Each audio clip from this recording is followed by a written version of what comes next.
Um,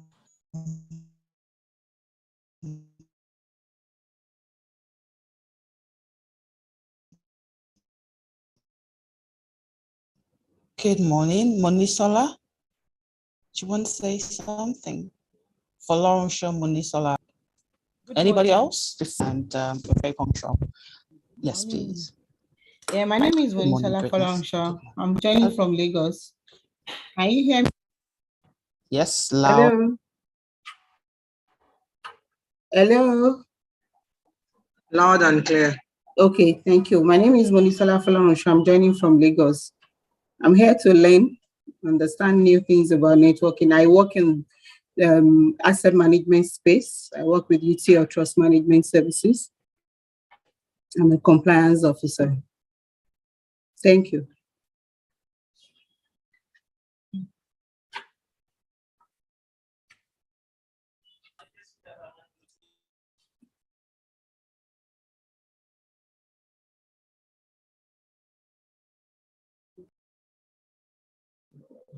Wow, it looks like.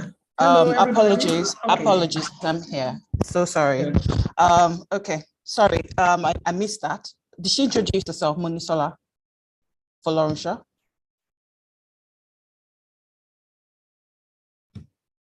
Hello, I didn't hear you. Sorry, I dropped off for a bit. I wasn't sure if you were done with your introduction. Yes, I'd actually done. Okay, so I could do it quickly all over again. I said my name is Monisola Folangshaw. I work in Lagos. I work with UTL Trust Management Services. We are an asset management and trusteeship firm or manage assets on behalf of individuals and companies. I'm here to learn basically. Thank you so much for joining. Thank you. Awesome. Okay, it's 10 a.m. and I do believe it's time to start. Or should we wait, give 5 minutes for others to join, or we just kickstart? We're about 37 in the room already. Not a bad number to start with.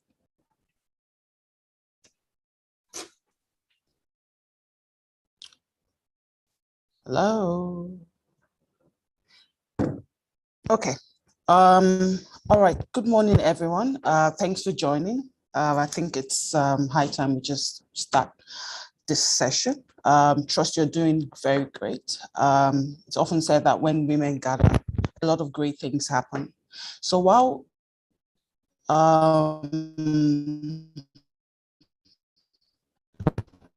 we've all introduced ourselves, today promises to be a very, very engaging. Welcome to the Win Time out of your busy schedules. My name is Ademide Salo, and I'll be your host today. The few ground rules would like you to take note of as we journey today. Basically, one of the first ones would be the fact that everyone's going to be muted, so we'll engage the use of the chat room to drop our questions, comments, and reactions. Additionally, we have 2 power-packed sessions. The first will be driven by 4 trailblazers, while the second leg would be a breakaway session where we all get to discuss burning issues. Now, details for joining your preferred session at that point will be displayed on the screen when they'll all be required to converge in this meeting room post the breakout sessions.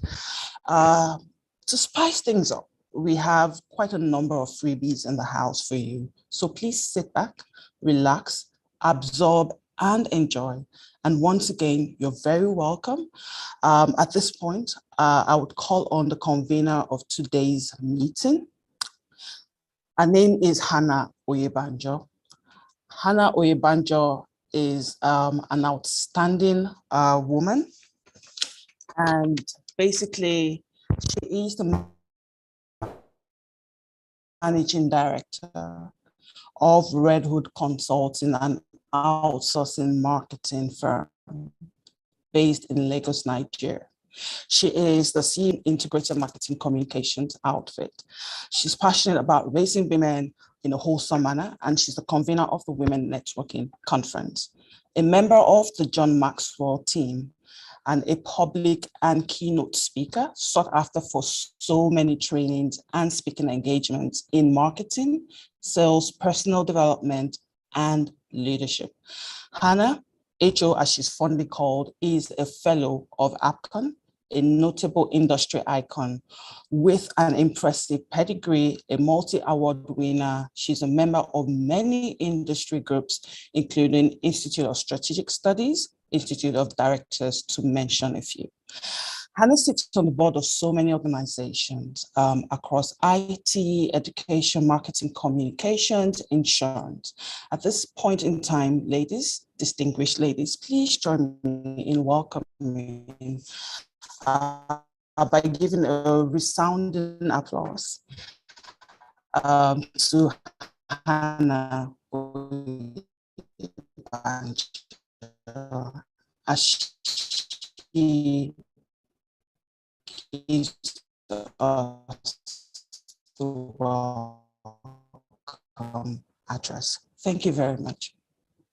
Yeah, thank you very much. Thank you so much, Demomi. Thank you, and thank you, everyone. Yes. Hello, am I audible? Very loud and clear. Thank God. Thank you all. Yes. I'm really very excited being here, and thank you for joining. My task is very short. First, to welcome you all and to thank you, Demomi, for accepting to be our host, and thank you for helping, steer all of this. So why are we continuing with this project or this initiative, which started last year? We're continuing because as women, we carry a lot. Come on, every woman, we do a lot. And if you're a woman right there, can I just have you tap on your shoulder and say, girl, you're good. You're doing a good job with life.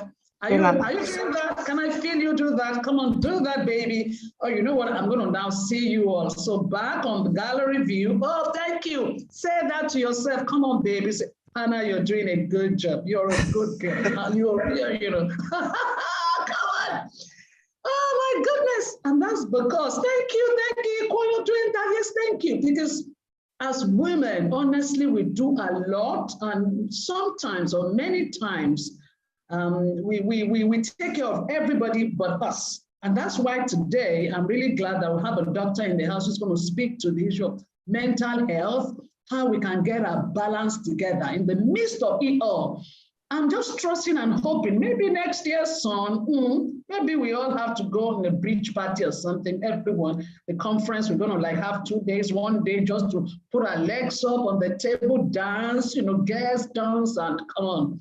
We had this thought some time ago. I think it's probably high time we brought that forward. Right, so women, there's a lot going on. Remember, many of us here are career people or business people, or we're shouldering both. Some are in career and you have side gigs, all just to ensure that the family, the community, and everybody is doing well. So we thought we should continue. Above all, the need to network.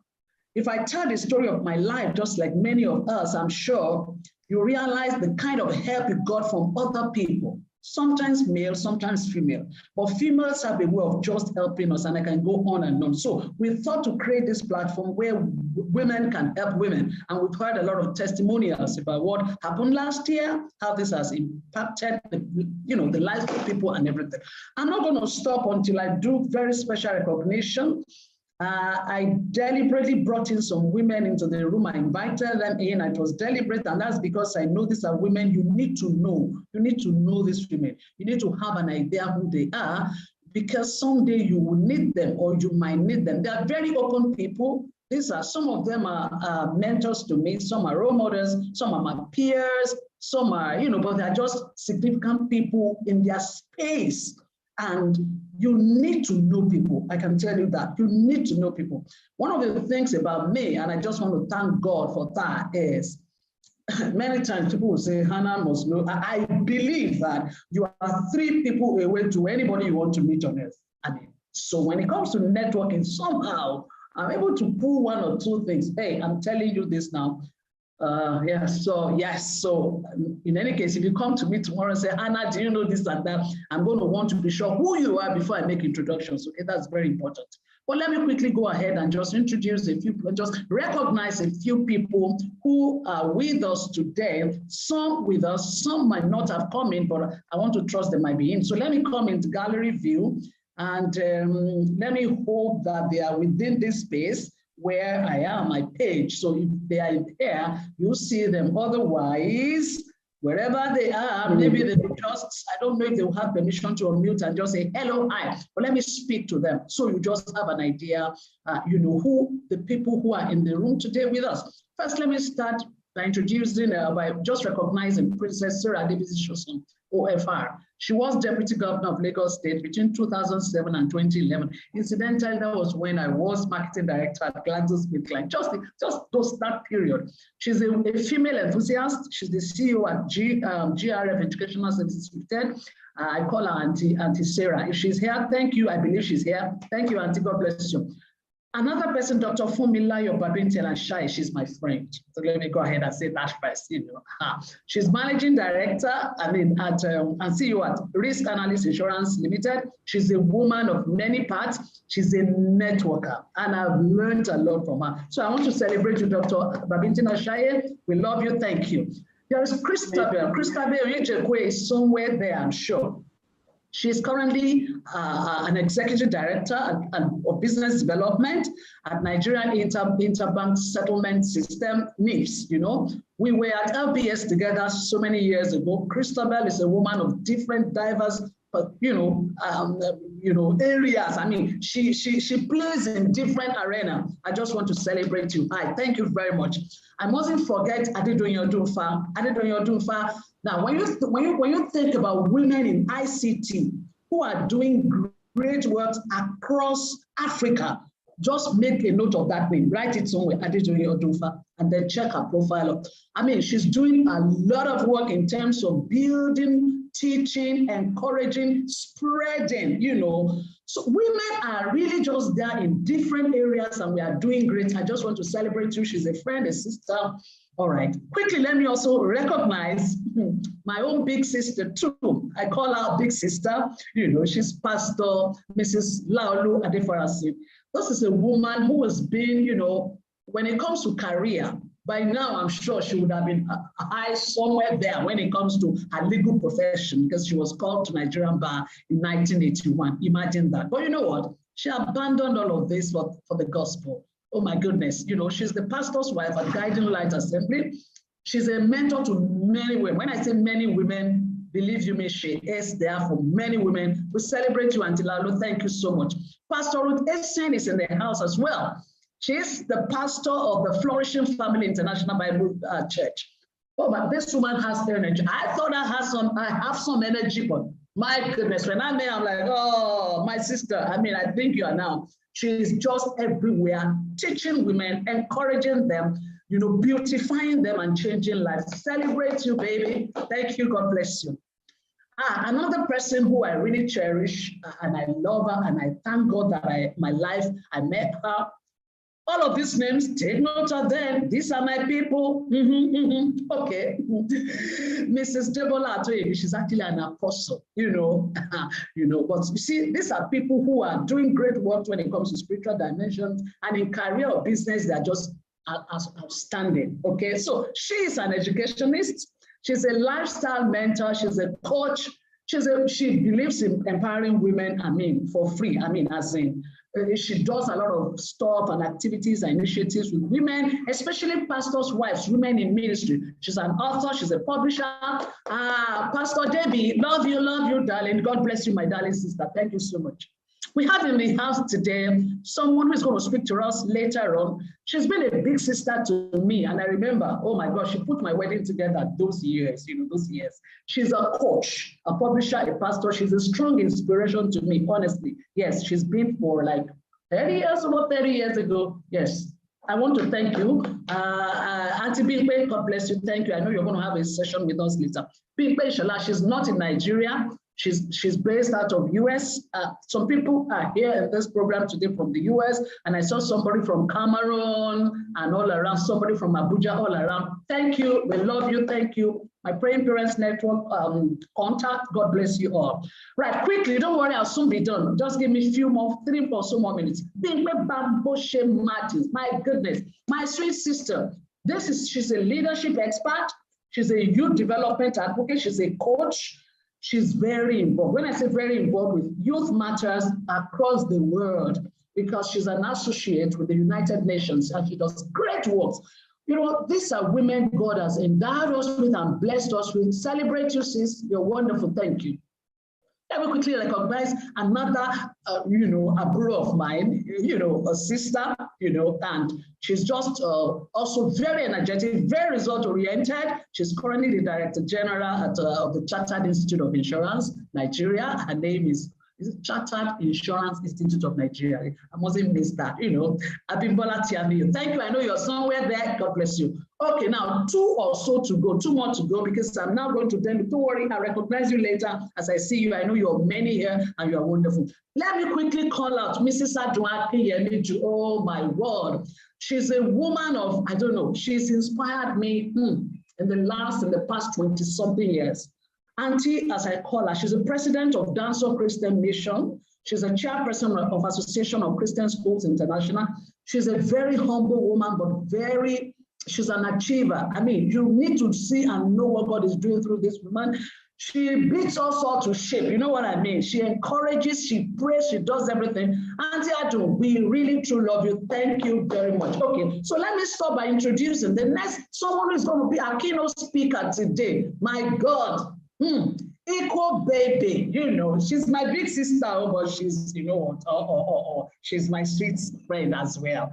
Equal, if you don't know Equal and you're in marketing communications, then we need to check your certificate. We need to ask have you been in marketing in Nigeria? Okay. She is the CEO of Untitled Marketing Consulting Company. She has rich experience, practical expertise, hand-holding people in brands and business, and she believes in sustainable growth. I mean, you are going to meet her. She's going to speak to you from the heart. She's a professional, multi-dimensional marketing advisor. She's an expert in the club. She sits on the board of quite some significant organizations. And I've told her, maybe someday, we're going to talk about women on board. Come on, women on board. All right, just tap at that. Yes. She's a distinguished fellow of the Nigerian Institute of Marketing in Nigeria. She's respected across West Africa because she's done a lot, okay? Like I said, she sits on the board of quite a number of significant organizations. She's a non-executive director, for example, of Leshigo Microfinance Bank, and that's a Botswana-based finance company, in Lagos, and she sits on other boards, She's the founder of IQ Food Platter. When you see her, you will know that she knows about nutrition. You won't believe her age. You won't. Don't doubt. So she's a blogger and a renowned blogger at that, and she's doing very well. And she's, especially when it comes to Nigerian food space, she's recognized world over. Ladies and gentlemen, I've been speaking, I've spoken, I've sparked, whatever. If you agree with me that we have in the home great ladies, would you come in the chat room and say, yes, and may welcome all these women as I return you back to Deobi. Deobi, thank you for your time with me. All right, thank you. Thank you very much, ma'am. That was outstanding. Thank you so very much. So at this point in time, we'll have Ms. Ukwo take us through our presentation today, but just a brief profile about her. I mean, Acho has said so many great things about her, but she is today the CEO of Untitled Marketing, a marketing consultancy company with rich experience and practical expertise in helping brands and businesses drive sustainable growth within the African context. Ikwo is a quintessential professional and multidimensional marketing advisor and expert with extensive experience in business strategy, marketing strategy, and its implementation. She's a distinguished fellow of the Nigerian Institute of Marketing of Nigeria and a highly respected veteran within the West African marketing communication space. A non-executive director of Lechigo Microfinance Bank, a Botswana-based microfinance bank, working out of Lagos. She's also a non-executive director at Saro Life Care Limited, chairperson advisory board, Eco Innovation Center, Lagos, Nigeria, and past executive director, board of Nestle Nigeria, Lagos. Eco is the founder of OneQFoodPlatter.com, a food blog that has made notable impact in the Nigerian food space. Please give a warm welcome to Equal as she shares our wealth of knowledge and experience with us today. Thank you very much, everyone.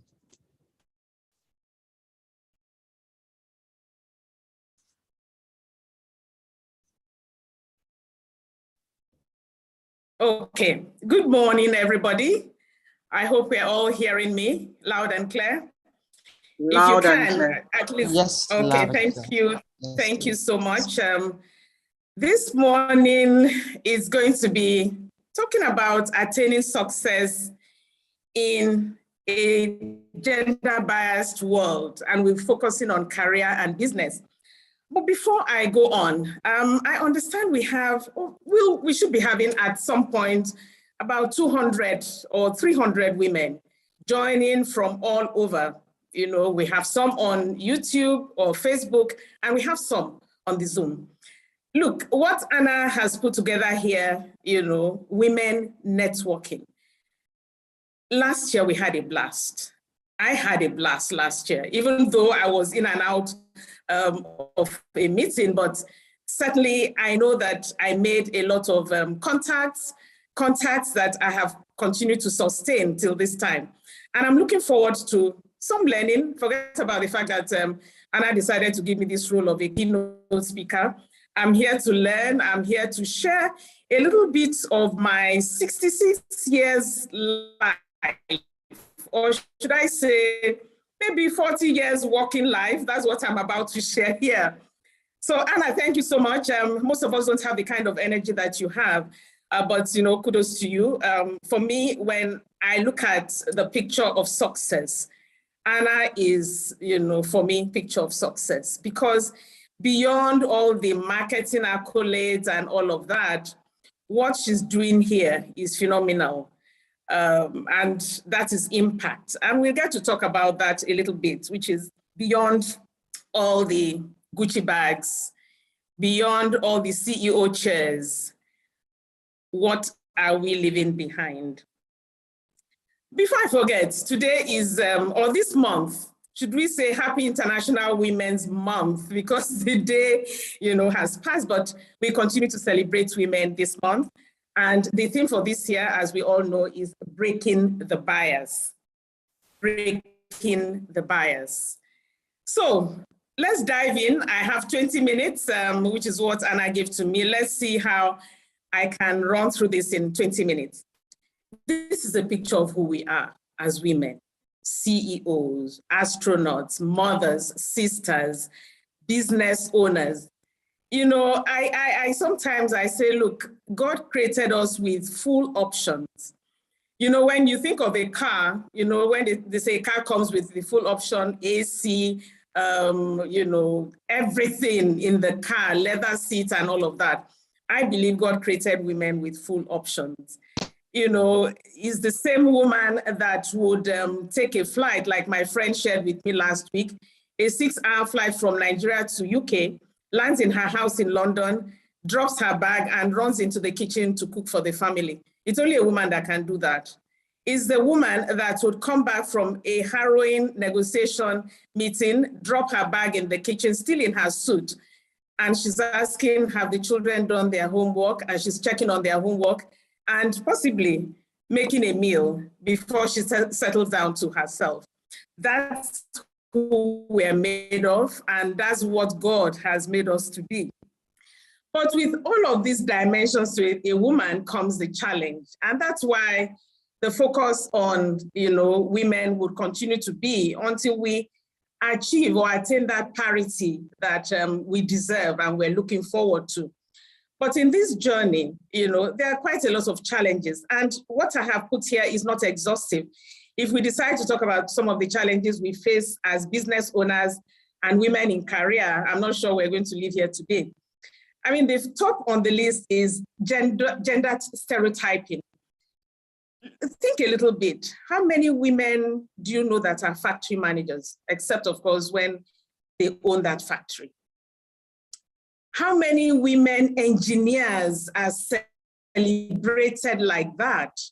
I even come down to something like the term salesman, because look, my career has been in the commercial area, so I'm going to be talking sales and marketing a little bit. How many sales women do we hear about? When they describe that team, they say the sales team, or they say salesmen.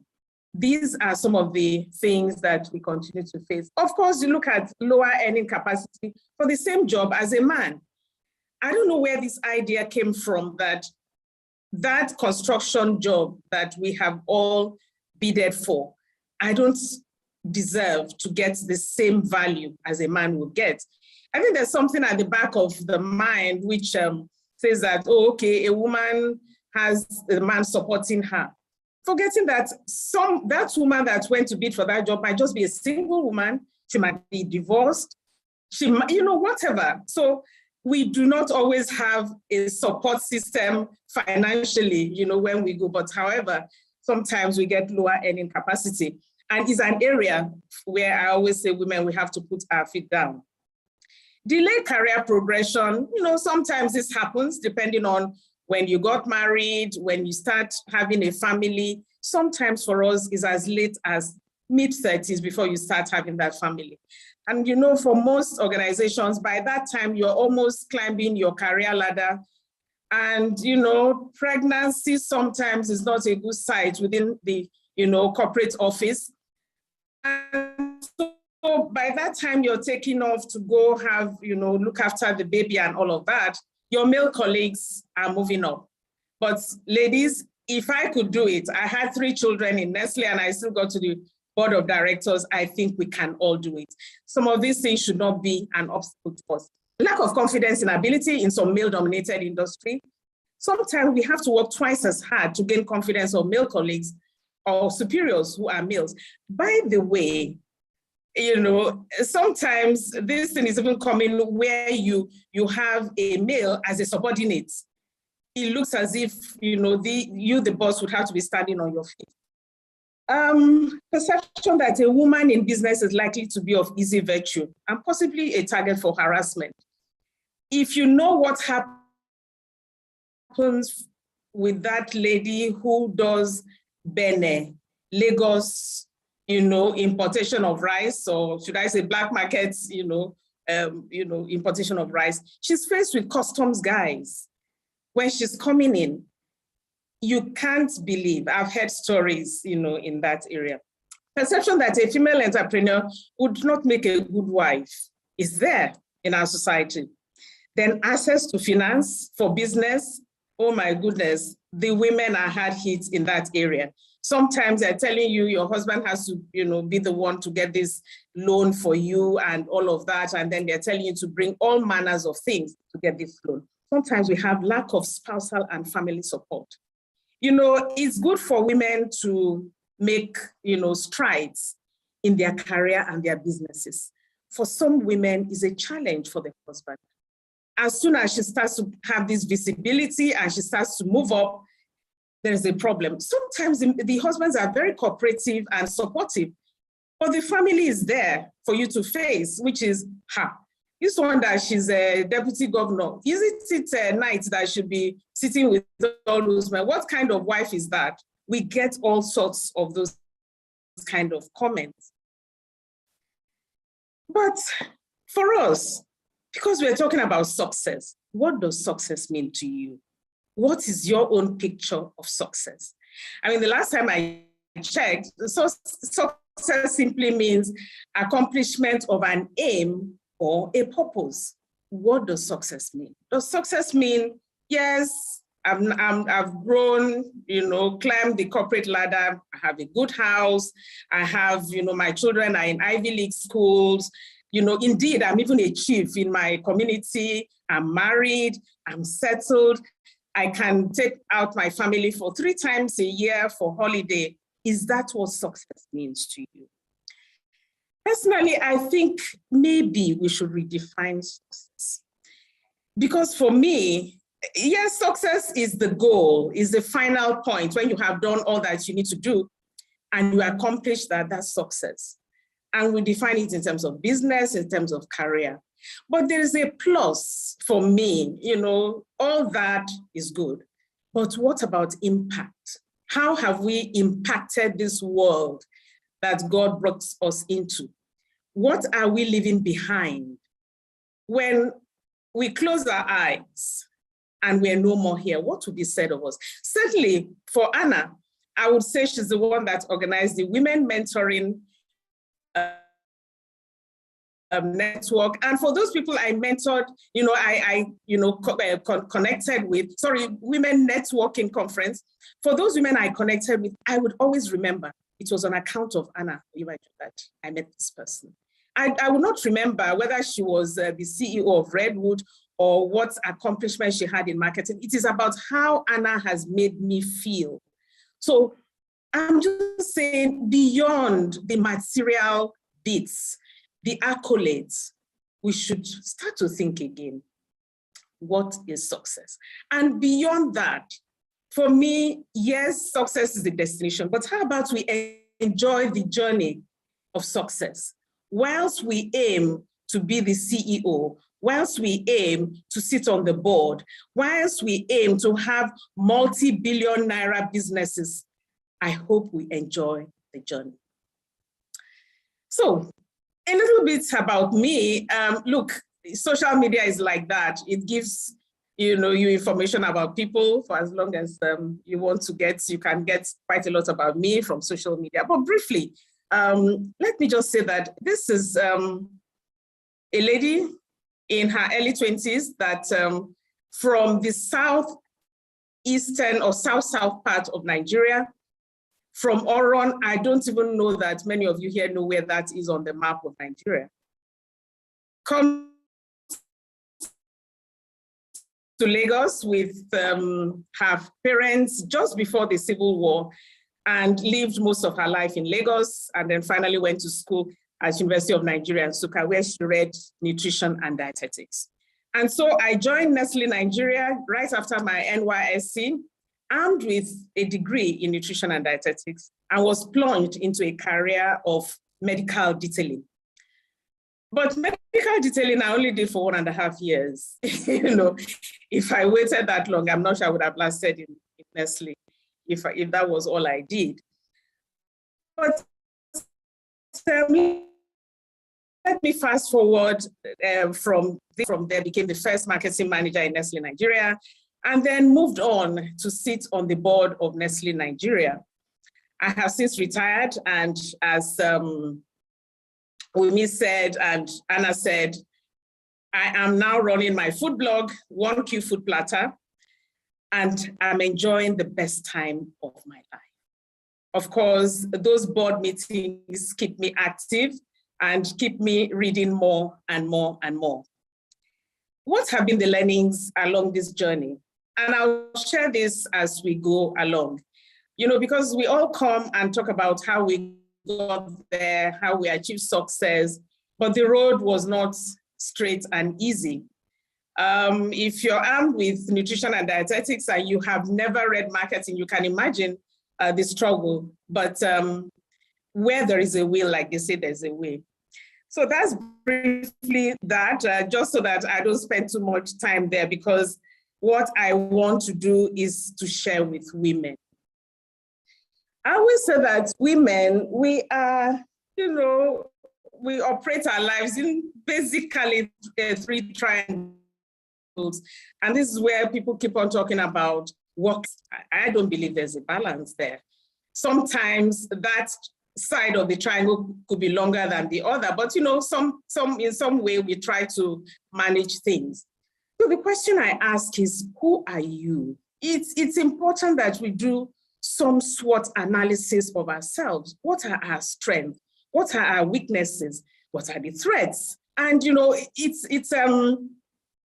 it's all of these that would help us, channel our energy properly. We keep on talking about the top. I mean, as you know, the triangle is quite slim at that top, and therefore there are a few people that would get there. But does that mean that you're not successful just because you're not at the top? I don't think so. Because again, it will be back to your definition of success. I know that success sometimes comes with perception of what people have seen you to be, as opposed to what you yourself have realized that you are, which is coming out of your aim or your purpose for whatever you had set out to do. So, are you ready for the top? Must you be at the top to be successful? The point is, you have to put measurable plans in place. Once you've done your SWOT analysis, put measurable plans in place to, beef up or strengthen your weak areas.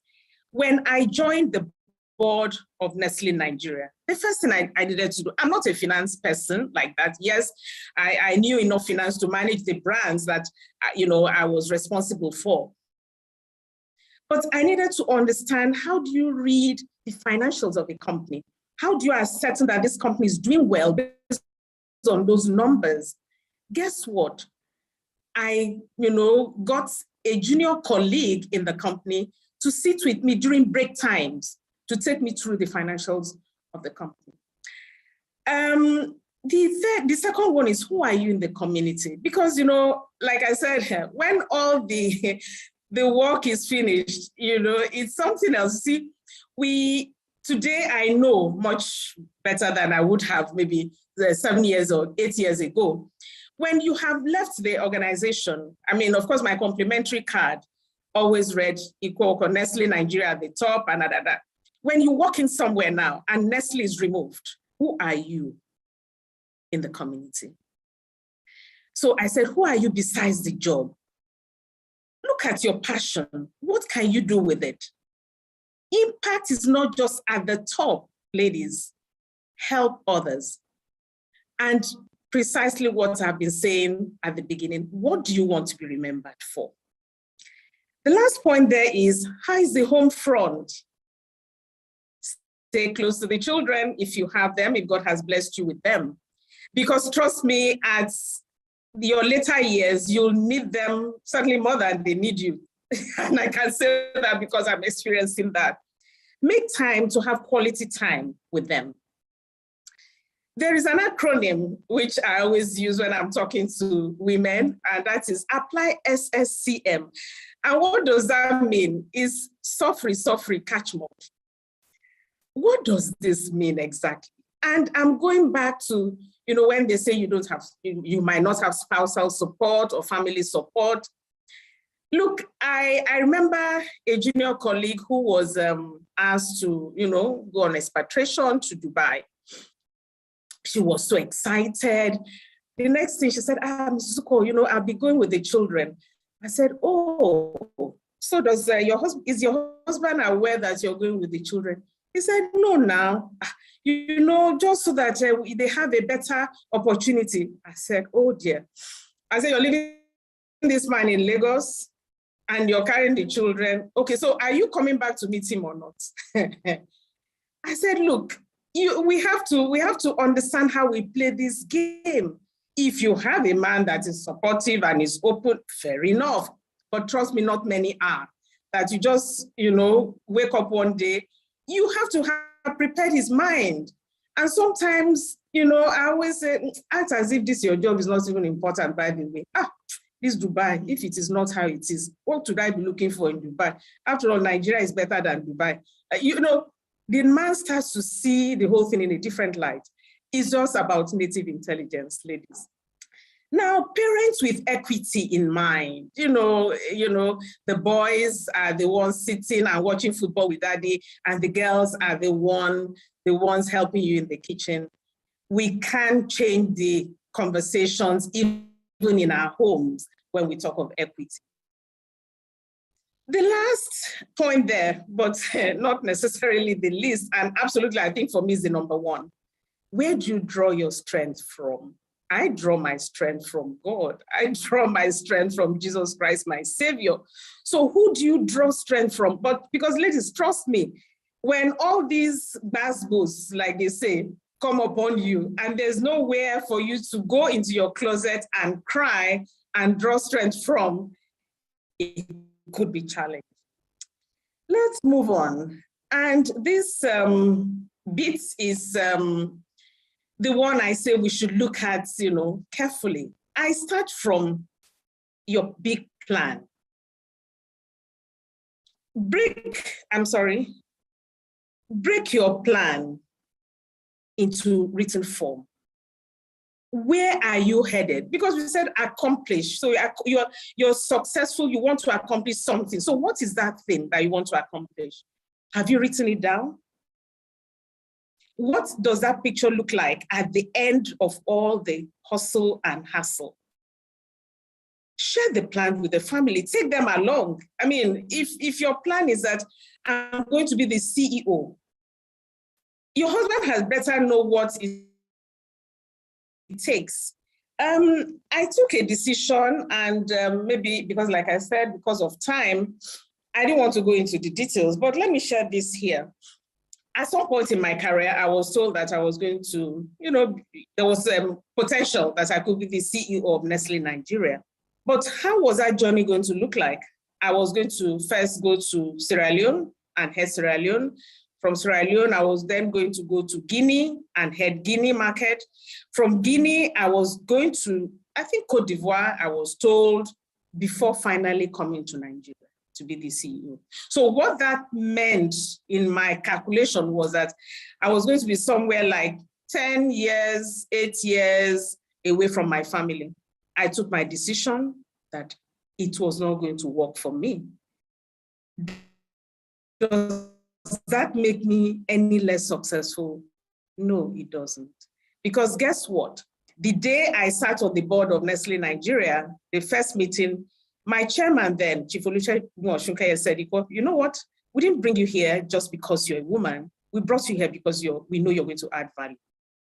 So did I get to the pinnacle of my career? Yes, I did. Did I have to go through the same journey every other person would have gone? No, it was my choice. Not to say that you cannot make that choice of spending 8-10 years away from your family.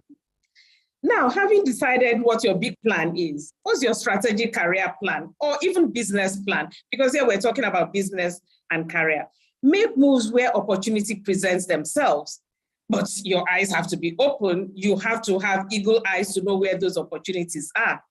You are in, say, marketing, and you see that, I want to be at the executive level of this organization. And I know that in marketing, by the time you're getting to 35, these days, mid-30s, you're already regarded as old. Do you know, I will pivot into HR. In HR, they would allow you to stay there till you're 50. The older, the better, even in HR. I'll go to HR so that at some point, I then go to the top. Career these days, as we know, is not climbing one step after the other. You go left, you go right. Sometimes you go out of the organization, go to 3 other organizations, and possibly roll back to this organization you started from, and then you're coming at the top. Understudy the function you're desirous of moving into. Is not to wait until they promote me to be the head of the team before I start acting the part of the head of the team. What does being the head of the team require of me? And so I start to upskill myself, for that purpose. Like I said, make changes where necessary. Long stay might not be advisable anymore in any organization. I mean, my children are telling me 2 years, 3 years max, they need to pivot somewhere else. I don't think that these days, if anybody looks at your LinkedIn profile and they say you've been there for 10 years, they're a bit skeptical about you because they require that you have a lot of experience. Build strong networks. Is that not what Anna is doing here for us? women outside your organization, build network. Network up, network sideways, and network down. I am benefiting so much from people I had connected with down when I was in my 9 to 5. And they are the people that are relevant today. If anybody my age is still, and they're not of much use to me anymore. It's more the younger ones who today are in their 40s and their 30s that are useful. Look out and help younger women as you go along. Like I said, make impact. Symbiotic mentoring is beneficial. You know, young people come and tell you, oh, I want you to mentor me, Mrs. Uko. The question, what do you have to offer me? That is what works. Symbiotic mentoring is what works. As I come to you as a younger person, wanting you to mentor me, I'll first tell you, Mrs. Uko, you know, I can help you with your social media if you have that, skill. Join professional groups and lead there. You know, don't just be, I'm a member of this, I'm a member of that. Who are you? Do they know you in that group that you have joined? Make impact. Develop yourself and renovate yourself. You can't imagine how many webinars I logged onto during the COVID lockdown. I was in practically all of them, related to marketing, of course, and related to food, because that's my passion. But more importantly, I was not just there as a spectator. I contributed. I made sure they knew, oh, Mrs. Uko is online. Can she say something? Of course, not something for the sake of something, but something because I have something to say. So, make sure you renovate yourself, identify success profile of your next role and equip yourself for that. I mentioned that earlier. Show you're able to take on the next role. It will not fall on our laps, women. Just because you're a woman, you're a woman, they're not counting numbers. It is about, are you capable? Speak and act your next role, and always be 2 steps ahead. Ask for what you deserve and test your worth and value often. Test your worth and value often. I know the HR people on this call, they might not like me for this, but this is what it is. I always tell people, try and apply to other jobs, aside from where you are. This is about testing your market value. I did that quite a lot, ate a lot of dinners of organizations with their CEO, and I still stayed back in Nestle. Why? Because going out made me understand my value, and therefore I could negotiate more, with my organization. When I say ask for what you deserve, a little story, please, Wumi, just raise your hand as soon as I'm going beyond time. So a little story about asking for what you deserve. Ladies, I remember before I was made the marketing manager of Nestle Nigeria, I sat at my appraisal, the commercial manager, and he asked me, so we finished the appraisal, and he says, okay, so what's your next step now? I said, Richard, I'm going to sit on your seat. Just where you're sitting is where I'm going to sit. I mean, even for a white person, he almost fell off his chair. He said, but I'm not gone yet. I said, I know, Richard, you're not gone, but when you're gone, sit. And he says, okay, so if that doesn't happen, what next? I said, well, I've had a good career in Nestle, and I'll look for my challenges elsewhere outside of this organization. I don't think I have more to add as a group brand manager. I've done all I can, but I think I have more value to add if I'm made the marketing manager. Ladies, 6 months later, I'm cutting a very long story short, I was the marketing manager of Nestle Nigeria. And I'm not saying that by this, it would apply everywhere. But again, it's about look out for the opportunity, understand the terrain, and ask for what you deserve. I asked for it not because I was a woman, but I knew I had paid my dues and I could, perform well in that role. The last bit, build your brand, your personal brand. Who are you, like I said, without your company name? Join relevant, organizations or network. That's what I wanted to put there. So If I Google your name and I search, what will it say? Social media, ladies, is good. But if the HR people on this, conference can bear me out, when you have been shortlisted for a role, they first go to your social media handles and check you out. So it is also to be mindful of what we put out there. Is that what we want the world to perceive of us? Social media is unforgiving, and so everything you put out there is there. And you see it happen to so many people. They had forgotten that they had done it. And by the time they are seeking for political appointments and the rest of them, somebody is pulling up something, to flash in front of them. So use social media to your advantage. As I round up, I leave you with these last few points on attaining success in a gender-biased world. And gender bias, ladies, let's get this clear, is not always the men that are after women. Sometimes it is women after women.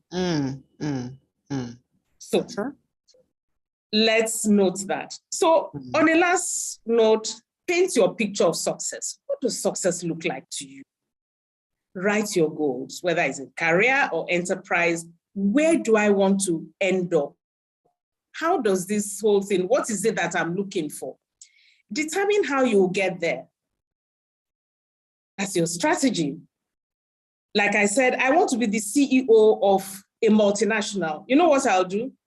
I'll work in multinational, A, go on to a local organization, B, get into maybe banking sector, and then by the time I'm coming back to another multinational, they say she has, multi-skills, multi-level experience. Above everything, ladies, find your purpose. Why did God create you to be on this planet? Is it just for the accolades? The first female marketing manager, the first woman to sit on the board of Nestle Nigeria board, the this, the that? I don't think so. There is a reason why God created us. Yes. And I hope that in our journey of success, we achieve purpose. Hold the door open for other women. Awesome. Don't climb the ladder and remove the ladder. Leave the ladder, because when you're coming down, you need people to hold you up when you're coming down. Upskill regularly, learn, understand social media. Guys, technology is not leaving us. Technology is here to stay, so we might as well embrace it and know it. That is where life is going. But above everything, speak up against gender bias when we see them. My final word, which is a Mary Kay quote, don't limit yourself. Many people limit themselves to what they think they can do. You can go as far as your mind lets you. Did I think that an Oron girl armed with a degree in nutrition and dietetics from University of Nigeria, Nsukka, could ever sit on the board of Nestle Nigeria? I didn't, but I worked hard for it. Ladies, I worked hard for it. What you believe, remember, you can achieve. On that note, I want to thank you very much. Wow. I know that there are many of us on this platform that are not following my hustle of 1Q Food Platter. If you are on Instagram or Facebook, you can follow me or check out my website. Thank you so much. Thank you for having me. So very much, ma'am. Thank you. Thank you for that awesome presentation. I took out quite a number of things from it. And I do believe that we all got, a thing or two. Thank you very much, ma'am. While all questions will be addressed at the end of this segment, we will give room to one person to speak or ask a question from Mrs. Equal. Please show by raise of hand. We'll just admit one person very, very quickly to ask a question. Let's see, who is...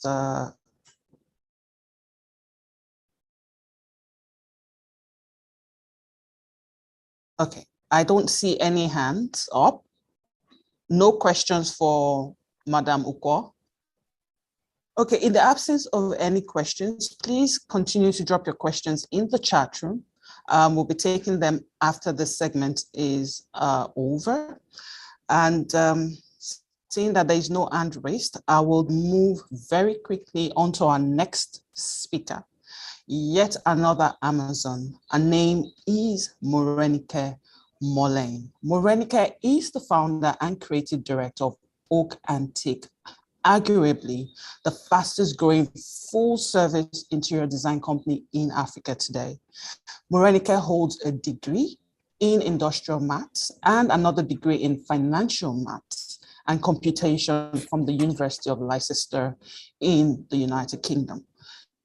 She has received entrepreneur nominations, awards, and is a frequent speaker at so many entrepreneurship and empowerment seminars. As part of her contribution to nation building, she has hosted free seminars and trained over 100 people in the business of interior design. A woman of many parts, Morenike sits atop 4 boards, and she's a pastor, a wife, a mother. Please join me in welcoming Morenike Molen as she gives us great nuggets that will definitely take us to new heights this morning. Thank you very much. Please, Morenike, please come up stage. And Morning. The room is over to you right now. Thank you very much, Morenike. Thanks for honoring us with your presence. Good morning. Good morning. Good morning. Thank you so much for having me. Special greetings to Mrs. Hana. Thank you so much for having me, and to all the amazing speakers lined up today. I also want to give a special shout out to some of my big mommies in the house as well, Mrs. Atoyebi, Mrs. Laulu, even Mrs. Akiyemijo as well. Interestingly, I'm an alumni of Dancehall High School. I finished from Dancehall High School, I think that was 17 years ago. So I just want to say thank you so much, ma'am. I celebrate you, I honor you, and I'm so glad to be a product of Dancehall High School. Again, I want to thank Mrs. Anna for inviting me. And quickly, I just have about 15 minutes. So I would say like about 12 to 15 minutes to just, speak to us on networking, to build our careers and our businesses, right? And amazing points and nuggets that, the keynote speaker has shared earlier. In fact, I was looking at my notes and I was just saying, like this woman, I was one that went to copy her notes. I don't know, but thank you so much. Like everything that you said, I can relate to it, and some of the things that you mentioned that I have not started doing, I've jotted them down, and I know that going forward it will be a blessing to me. So networking, like how do we even network to for career success or for business success? So I'm an interior designer, and I've been running my business for about 9 years now, and one of the number one unwritten rule for me is networking, right? One of the things that has helped me to build business, of course there are other things that have helped me to build my business, but networking has been an amazing part of my story and an amazing part of my journey. And I would encourage everyone, right, to ensure that networking is part of their journey, because it's very, very crucial. I mean, we're in the business to serve people, or either we're in the service business or in product, and it's human beings that you would have to sell to. If not, you cannot sell to animals, even if your business is for animals, right? I'm sure you have to do business with the animal owner to then do that. So I know that you understand what I'm saying. So networking is very, very important. And we as women, right, I would say that for a long time, right, we have been a bit sidelined, not totally, right, but I thank God for amazing women who are breaking the bias and even showing us, the younger ones, that it is possible to enter into rooms and demand for what we want, stand up for what we want. And then as we are demanding for these things, we also have to have value, right? You can't not have value and then begin to demand for certain things. It will not just work. So I just want, I'm just so grateful. So women have been silent, we have we've had in the past where you have like the boys club and all of that. And, it's almost like, women a bit timid to say, oh, let me join the boys club. And because of that, right, lots of information, lots of opportunities are shared in such gatherings. But if you're not even careful, right, we're already even limited by the fact that we don't have we don't have like access to these opportunities sometimes. But I'm grateful that women are also like creating their own tables, sitting at their own tables, and also even sitting at the tables where men are seated, right? So for me, what has worked for me in terms of like leveraging networking to build my business, I would say that first of all, like prepare. If I'm trying to say prepare, I would even say that first of all, ensure that you're a person of value. I'd mentioned that earlier, that I cannot even overemphasize that, right? Ensure that you're a person of value. So whatever it is that you're doing, ensure that you're excellent at it, right? Ensure that you're great at what you do, and you're excellent, because those are the kind of conversations that open you up to opportunities, right? So prepare.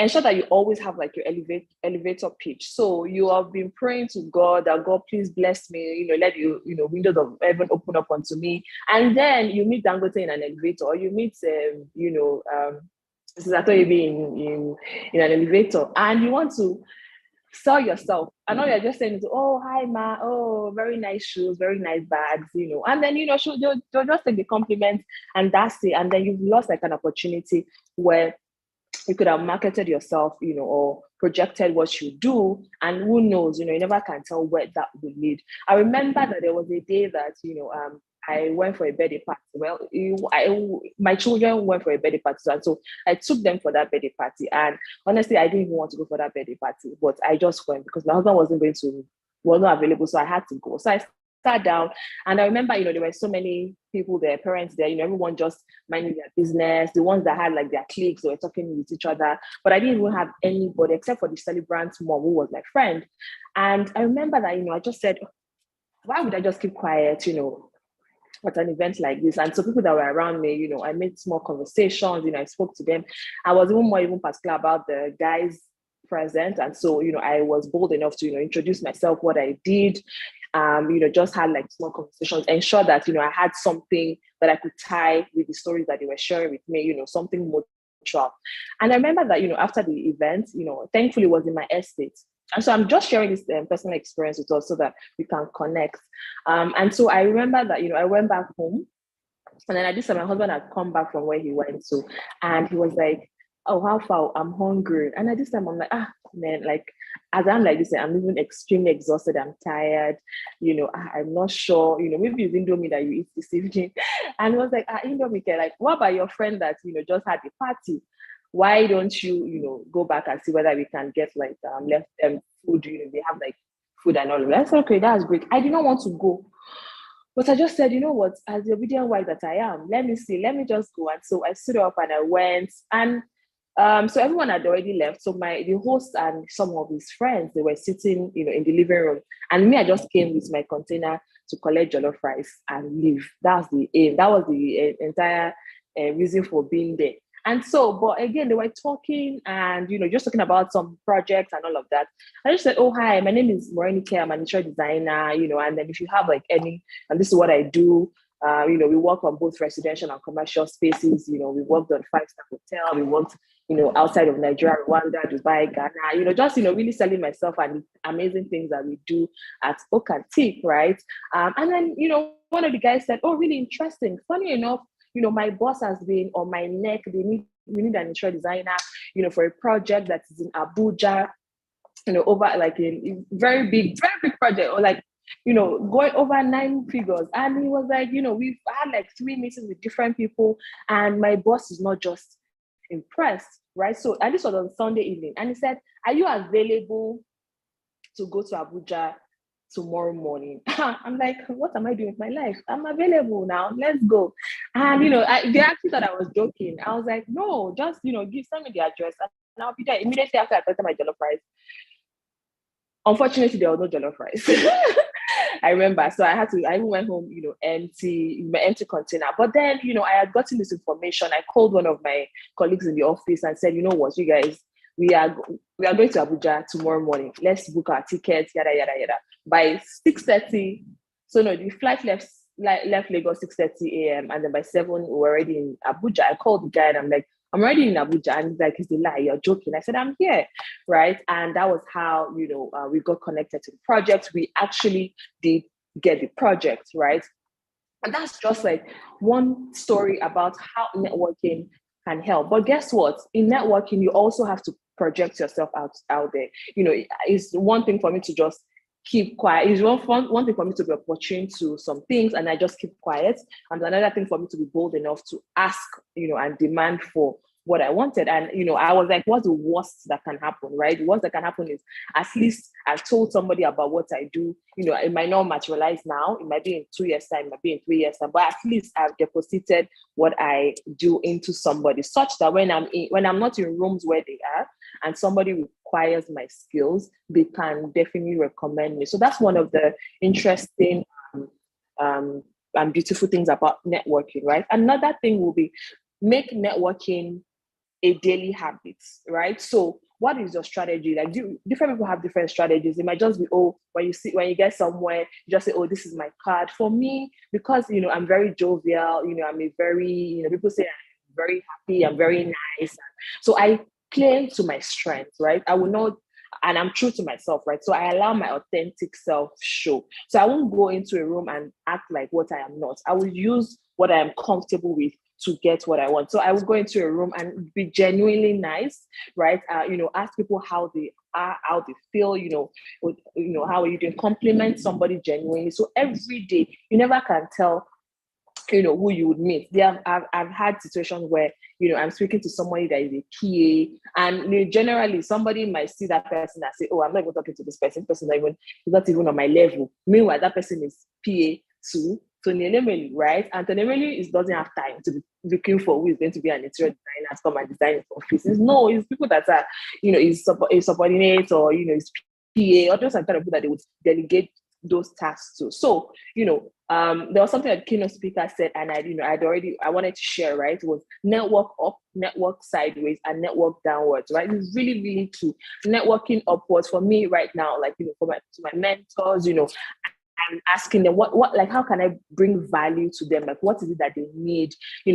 Some of them, not that I'm throwing any shade, but I realize that some of them, don't really know how to use like maybe social media, for example. But some are doing amazing. I won't even lie. But some, just find out, okay, what is it that they require of me to do, and then find a way to plug in and genuinely serve, right? Networking sideways, that's like with my colleagues, find out, how you can be of great value, and then also networking downwards, right? And have mentees. For example, like I'm in my early 30s, and I have like various networking programs for the younger ones, people that are between 22 and say 28. If I were just finishing one cohort by the end of this quarter. And so I know that, pouring myself into the next generation, as Ms. Iko said, when I'm 50 something, right, I know that these young ladies will already be in like their late 30s, early 40s. And we're all networking, growing to successfully to be successful in everything that we do. I know that I have like few more minutes. I'll just quickly round up with some of these things. Learn the art of follow-up. So it's not just okay for you to walk into a room, do all this networking, and then at the end of that event or at the end of that meeting, that's it. Like most of us, like I can't remember some of my complimentary cards that I get. Immediately as I'm at that party, I quickly transfer it onto my phone because I know that I can misplace the card, or so I'll just send a message up front, immediately WhatsApp. Oh, hi, it was so nice to meet you.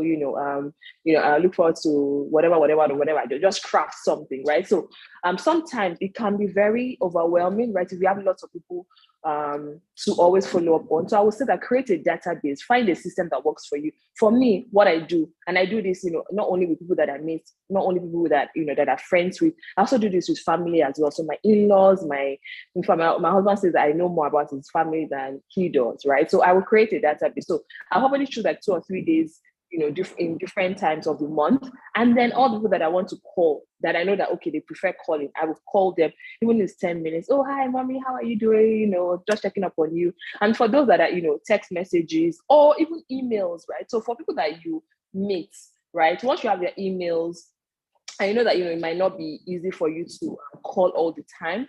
You can decide to schedule. There's so many apps now, at our disposal. You can decide to schedule emails, right, that you will send individually to these people at specific times. So sometimes you don't even have to do the work. Just do the work once, and periodically, maybe once in a month, twice in a month, just check up on them, follow up on them, personalize it, such that this person is remembering you, right? You're already building that relationship. I know, like, when you need something, that's why you just call the person out of the blues and say, "Oh, hi, my name is this. I need your help." It might feel a bit awkward, but if you've already started oiling, the relationship, it will be easier to do. I would say that also refresh your network periodically. So, and again, it takes a lot of work. It takes a lot of intentionality. But we are women, we can do this. We have done even harder things, right? So refresh, because what will happen is that if you build a network, you can get stale, or you just know the same people. But then keep refreshing your network periodically. I would say that the last point will be continue to add value to yourself, invest in yourself to build a network. So continually, add value to yourself. So for me, one of the ways that I do this is, I attend conferences, I attend meetings, I attend various seminars that are, that help my personal development, right? And in the process, because, it's a personal development conference, the likelihood or the chance is like 80-90% that other people that are there are also seeking the same thing that I'm seeking. So we have like-minded people in the same room, right? And it's easy to connect on that level. So, and when you do that, you get the networking part, meeting people, because you've been built to, make it, human interactions all the time. We are not to do life in isolation. So when you go for things like that, you're building your network, and at the same time, you're gaining knowledge to help you even, further advance yourself, advance your career, and advance your business. Thank you so much for listening to me. And I hope that you've been able to gain one or two things. Thank you very much, Morenike. That was amazing. Again, we will entertain one question. Please keep your questions flowing in the chat room, as they will be attended to at the end of this segment. Do we have anyone?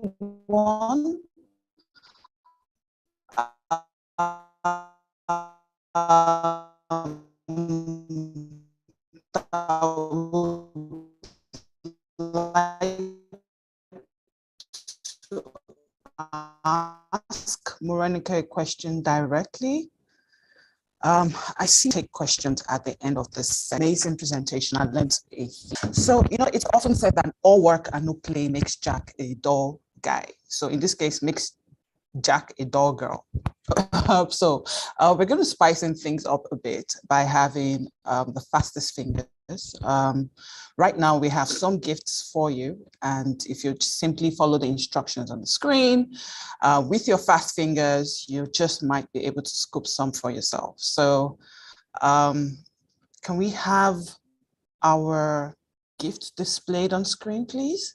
Thank you.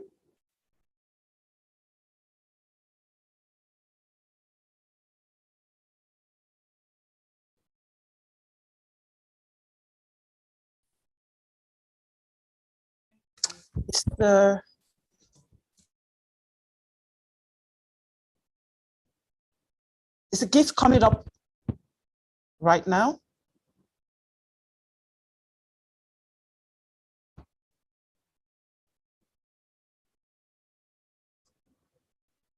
Maybe you should just skip this and move on to the next speaker. Okay, I think it's coming now. It's coming up now. Okay. I think it's coming. Okay.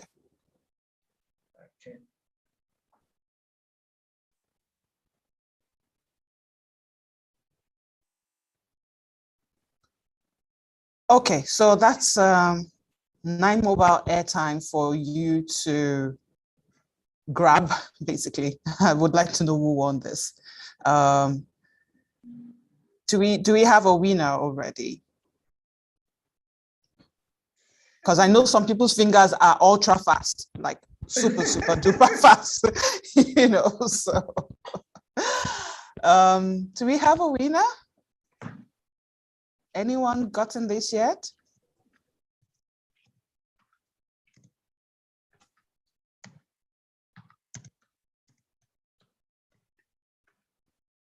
Okay. should we move to the next one? I assume someone's won this already. It would be nice to know who got the 9 mobile airtime, please. Just signify.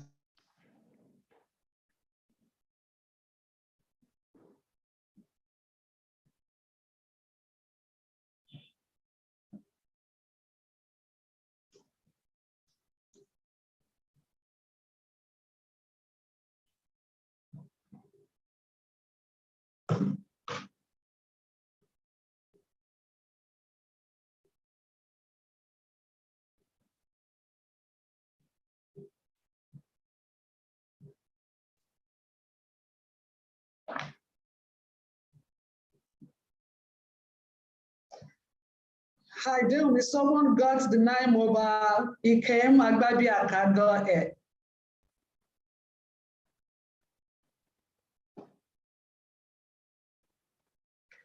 Did anyone get the MTN? I think that it does seem as if Deumi's internet is, yes. Okay, so the MTN, has anybody gotten the MTN before we move on? Congratulations again. All right. Good. All right. It does seem that we're having a little break from Deumi, probably her internet. So just give us a second. While we wait for her to return, please stay back. You need to listen to Dr. Akinola. You need to listen to Bomi. Okay. I mean, these are conversations that you need to have. You don't have to pay to get this. It's all coming free. So very important. Kindly just hang on for us. And then the networking proper. This is why you came. I believe that God has somewhat worked something out for somebody who is going to meet somebody, because we prayed about this, honestly. That will change your life. I'm waiting for you to say, Hannah, that program this year changed my life because 1, 2, 3. Okay? Yes. Okay. Right. I've just switched in. You need that network. Yes, my dear sister. Yes, I didn't see Pierce. Yes, you do need it. Yes. MTN. Oh, MTN. They say MTN had been used. Oh my goodness. Or apologies for that. Sometimes we get this. Nobody used it except some people. I don't know, whatever games go where these cards are. Maybe someone's imputed it already. Oh, okay. Yeah. Okay. Yes. All right. Okay. So welcome. Go ahead. Go yes. ahead. Apologies. The network was a bit iffy. Okay. So our next speaker is a recipient of so many awards. Someone who we all need in our lives. Given the rate at which, we're all bombarded by so many things that seek to steal our mental health away. She's no other, her name is Fumi. Her name is Fumi Akinola. She is the chief consultant psychiatrist in charge of the Federal Neuropsychiatric Hospital at Yaba, annexed in Oshodi, Lagos. She's a fellow of the National Postgraduate College of Medicine with a postgraduate diploma in hospital management. She's a recipient of so many awards, like I mentioned earlier, and a life mentoring practitioner. She was actually the chairman of the Parents Teachers Association of Lagos Anglican Girls Grammar School, a past treasurer and assistant secretary of the Association of Psychiatrists in Nigeria. Fumi is the women leader of the Anglican Church of Transfiguration of Baby in Ikeja, and also the Assistant General Secretary of Diocese of Lagos West Clergy Wives. Please join me in welcoming this amazing doctor who's going to speak to us about how to maintain sanity in this increasingly crazy world. Please give it up for Fumi Akinola. Thank you very much, everyone. Thank you. Now I'm trying to look out for her, maybe when she starts speaking. I'm trying to look out for Dr. Fumi and I'm here. Okay, awesome. Okay, Thank you so much. Then I'll pick you. Yes, I'm here. Good morning, everybody. Good morning. Thank you so much for having me for the invitation. So can you see my slides? No? Not yet, not yet. Not yet? Okay, Yes. Let me try again. Okay, click on it. Okay. Okay, so good morning once again. So a fast one, I have like 20 minutes. Thank you very much, Pastor Hana, for this opportunity and everybody. It has been wonderful so far. So I'm going to talk about attaining success in a gender-biased world, looking at it from a totally different perspective, and that is from the perspective of our emotional health. We do know that one of the major bias against us as women, particularly in the corporate world, is that we do not know how to manage our emotions, that women are just all over there. You just can never get them. Before you say what, they will have gone overboard and all that. So we're going to quickly talk about it. And I hope I won't go, this is my work, to talk a lot. So I hope I will be able to take the 20 minutes. Okay, so let's start with some definitions. Could you please go back on slideshow? Okay, that's what I was thinking, that this is preventing me. Yes. Better? Yes. Okay, how can I remove all this? I can't see. Okay, so definitions. So what do we mean when we talk about mental well-being? Okay, so we talk about our thoughts lives. Can I move this? Yes. Perfect. So we talk about our thoughts, our feelings, and how we cope with everyday difficulties and how we accomplish our personal goals. We have heard about that today. To be successful, we must have personal goals and we achieve. So we must remember that mental well-being is not exactly the same as mental health, although the two do influence each other. So our well-being encompasses our physical, our mental, and our social domains. For those of us that are Christians, we can find this in the Bible. It talks about, I wish above all things that you prosper, you be in good health, and all that. So our mental health, when we do talk about it, we are talking about when our well-being, and this is when individuals, particularly we women, we're able to realize our own abilities. What are the things that we are good at? We've heard two different speakers so far. One is nutritionist, the other, what does she do? Is it interior? Yes. Yes, interior. Beautiful, So we must know what we can do. We must be able to cope with normal stresses of life, because life is full of stresses everywhere, particularly for those of us that are living in Nigeria, especially in Lagos. So despite all this, we must be able to work productively, reach the top of our career as much as possible, have a very fruitful business deal. I can imagine having how many 10-figure business and all that. Then we must be fruitful. Above all, contribute to our community. This is so important. So we must remember that trauma, stress, sleep problems, we must be able to sleep at night. When I talk to people, they say, it's that simple. They're telling me to eat well and to sleep well. These are the fundamentals. If we don't sleep well, do you know what it does to our bodies, particularly as women? Stress hormones are produced, we put on weight, then you tell everybody, I only eat once a day. I eat basically once a day too, but I am so big, it is amazing when I look at myself in the mirror, because I am stressed. I do know that. So I need to reduce the stressors in my life too. Sleep is good. Eating good, balanced diet is the basis for all that we do. All these things affect our mental health. So sometimes we might not be able to prevent people coming down with mental health disorders, but at least we can prevent it, isn't it? And that's why we're here this morning. Then we support one another's mental health throughout our lifetime. So sometimes people can go without having mental health issues. Sometimes people have it, they are down, they have depression, they're not feeling happy. There's a lot of pressure coming from work because you are not where you expected to be. You have put in so much. It's possible that you have done all they have said so far. You have trained yourself. You've gone from one company, one organization to the other. But sometimes you sit down and you think back and it's like, you're just going out in circles. You're not actually going up like you want to go to. So what do we do as women? So these periods can come and they do affect our mental health. So that's what we're talking about today. So how does a good mental health, what does it look like? We must say that importantly, good mental well-being is not the absence of negative thoughts and feelings. We are human beings, isn't it? And God is the creator of all these emotions.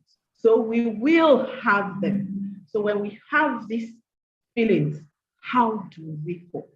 I mean, one just came to my mind now. I had this, I'm a doctor for goodness sake. The builder at work, you are the builder. You're supposed to, when we have renovations, build new buildings and all that, you are in charge. So you should know where the keys are. After the contractors are finished, they should give the keys, they should hand over the keys to you. So when we need to go in there, all we need to do is to call you. So I'm at the annex. I at the annex of the hospital. So when they call from the main hospital in Yaba, they're coming to see that building. I call you. Where is the key? They tell me you can't find the key. I mean, you did that the first time. I told you, go and look for the key. So the next, like a month or two later, they called again, they are coming. So I called you. We need to go into that building. You can't find the key. And you know, she came into my office. She stood by the door and she was talking in a very loud voice because she's a builder. So she's actually like a man. She works like a man. She interacts with people like a man, you know, that kind of thing. And as she stood there, I was just like, oh my goodness. Who does she think she is? This is the second time I'm telling you, get ready. They can come to inspect this building at any point in time. And she stood by my doorway. You know, the thought that came to my mind, that I should slap her face against the wall. That was the impulse. You know, you use your way, you know how we were trained. Use your 5 fingers so that the mark will actually come out on the face. I was going to do that. So as I sat at my table, I told myself, you know, if you do that, usually federal government don't sack people, they rarely sack people. But this will go down in the history of this hospital that you actually assaulted somebody. So I just told her, please, can you leave my office? I didn't get up from my seat, but that emotion was overwhelming. All I wanted to do was to slap her face. That is what we are talking about. I mean, I don't know. I mean, it would have just finished all the work. I have worked in that place for 22 solid years. I have worked. I don't need anybody to tell me. I know I have worked. Okay? So I'll now finish it with anger for a few seconds. So that is what we are talking about. So we all face difficult and challenging situations that cause us to feel angry, sad, overwhelmed, and everything you can imagine. So instead, when we talk about good mental health, we are talking about our ability to understand what is going on within us, to be able to manage these feelings, and of course, generally, we want to be able to feel confident in ourselves, to be able to overcome the negative feelings, the positive one, you work on them so that they pay you, they put you high up there, you know, with all our intelligence, all that we have acquired. What's going to keep us up there is our attitude to life. So when we maintain our emotional health, we feel confident in ourselves, we're able to build and maintain positive relationships. In as much as I didn't slap that woman that day, but I told her to leave my office. She was quite angry with me for a while, for almost a year or two. She didn't talk to me at work. But eventually, yeah, and she's a junior worker. How could I have told her to get out of my office? She didn't know what I wanted to do instead, that I wanted to slap her. So anyway, so we had to overcome that, and we started talking, and so we must be able to build. Because when they're going to ask after you at work, they want to give you a position, they're going to go to everyone, the junior one, the senior one, your contemporaries. So you must have, you know, at least people must be able to speak that, oh, she can manage her emotions very well, she's very good. When things happen, she'll just tell everybody, oh, be calm, be calm. The nurses were going to go give me problems last week. We want to go and meet management, the words are bad. And I just told them, hey, the strategy we have to do. Just down tooling will not solve anything over the years. We must all know the culture of where we work. Each organization have culture. it will not work. You down in schools and saying this and will not work. What is the strategy? How are we going to catch the MD and get him to understand what we are saying? So the head nurse said, well, that's what Dr. Akinola always says. Don't fight. Fighting really doesn't accomplish much. Sometimes I tell people we all need to choose our battles and our wars. Sometimes you leave your battle because you know that there's still a war in front. So you leave that small battle, that one is small. Face your war, plan, strategize, fight it, and win it. In the workplace, even at home, with our husbands, we are women. These are important. So when we maintain our emotional health, we feel confidence in ourselves, we build and maintain very important positive relationships. And of course, then we have a sense of purpose. We are happy. We want to go to work. We want to go to your marketplace. Okay? Then we're able to live and work productively. Very, very important. One of the signals of poor mental health that people have mental issues when they cannot work productively. When they have issues emotionally, there's no way under the sun anybody can work productively. So once they come, you tell me this, I already know. There's an emotional thing going on. There's a mental something going on with this individual. Then we do assessment. So all of us must be able to cope with normal stresses. They're there every day. Then one important thing is manage when things change. We must all remember that change is a constant in life everywhere. So when the change comes, how do we react, particularly in the corporate world, even in the marketplace, our business? We must learn to manage when things change. Okay, you said we should give personal example. Okay, so since COVID 2020, my word was shut down because yes, we needed to re-strategize. We had to create a new word in Yaba. Everybody was going there 2 weeks. So to find out then, we couldn't do the test for COVID. So at least they said within 2 weeks incubation period. So if anybody comes in with COVID, they will break down. So we will know. So my ward was shut down. All the nurses were taken to Yaba. People were leaving the country indoors. So the ward had been shut down till this year. So we went. It continued to deteriorate. So we need to open it up. Let's renovate and you spend money to get money. If you open, you keep saying there's no money. Let's open it up. We admit patients and we have money. So finally they renovated the place. Then one day they told me they're going to bring people, other patients from Yaba to come and stay on the ward that had been fighting for almost 2 years and they should open up. I mean, my head was going to spark. So I told myself, just calm down. And over the weekend, I thought about it. And the conclusion of the matter was, number one, Akinola is not your father's house, not my house. So if the MD decides to use it for something else, that is his prerogative. So I said, okay. So all the emotions went down. I got to work on Monday and my head nurse came. Doctor, it's not possible. That is our ward. And I was like, calm down. Is it our father's place? Let them use it. They're not going to stay there forever. But you can imagine, new ward, they had renovated everything. Some other people will be business, it doesn't matter. I said, their substance use disorder patients. Also, it is so porous, don't worry, they will run away. When they run away, they will pack their patients and leave. It was as if I was prophesying. I don't think they spent up to 2 weeks and they moved everybody out. So I told myself, if I had fought, if I had gone to the MD, it's not possible. That is my word. You can't do, they would have just looked at me, there was a problem. Go no. I'm sorry for those that don't understand you, but you always speaks. That's why I say you must understand the culture where you work, the organization. Why is it that she the only one that she will always take everything hot? So I just kept quiet and I was looking at them. They're out of my word right now. That's what we are saying. All of us must be able to manage our emotions. So eventually, like 2 weeks later, I went to meet the MD.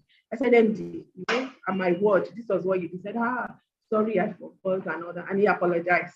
Who won at the end of the day? Okay? Manage when change comes.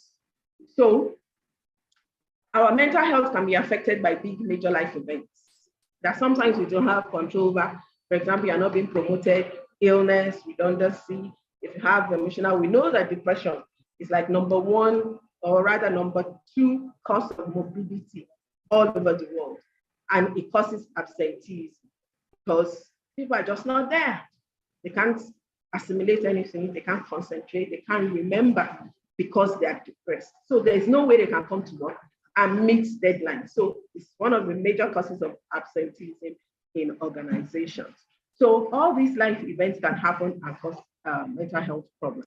So in these situations, how do we respond? And it is what we have learned over the years, our behaviors, our habits, that is what will determine the impact on our mental health when things happen to us suddenly. So when things happen to us, what do we do? Do we reach out for support or do we withdraw to self? Do we assume the worst or remain open to new opportunities? This is very, very important. How do we cope with change and problems at home in the workplace? Please do not withdraw to self. Always ask for support. If you ask for help, it is never a sign of weakness. It's actually a sign of strong emotional strength. Always ask for support and remain open to new opportunities that it's going to get better, no matter how bad it seems. So, and this is when our level of resilience comes in. What is resilience? It's just our ability to cope with adversity. Things will always happen. I mean, the easiest I can describe resilience is if you put a rubber band on your wrist and you pull it, you let it go, it's going to go back. So it's our ability after adverse problems, whatever you want to call it, how did we manage that situation? How are we able to go back to things and go on with our life? So for us to be able to maintain a good mental well-being, we must learn resilience. Nobody really is born with it. We all learn. Nobody's too old to learn resilience. And we must all remember, we teach our children. Please don't let them go into the world without you teaching them about resilience, ability to cope, because things will definitely happen. You can imagine that all our children now, they keep telling you they are depressed, they want to kill themselves. 2 weeks ago, 21, 22-year-old, they're depressed females, they want to die because they have a poor home, the parents are separated. So there are issues. All of us women, we must learn to develop our resilience and teach it to our children. Very important. Okay, you have 5 more minutes. So what are the main signs of mental illness? When you see people excessively worried, they're paranoid, excessive anxiety, long-lasting sadness, there have been extreme changes in mood. 1 minute they're happy, the next they're crying, social withdrawal at home, at work, dramatic changes in sleeping. Okay, so what else do I want to say? These are all emotions. We know what emotions are: happiness, love, fear, anger, hatred, sadness, disgust, pride, contempt. So what are these? If we can manage our emotions, we are in tune with them. Okay, so these will help us be able to make decisions in the workplace, even at home, relationship success, day-to-day interactions, self-care. And if we do not learn to do this, to manage our emotions, we can have anxiety, depression,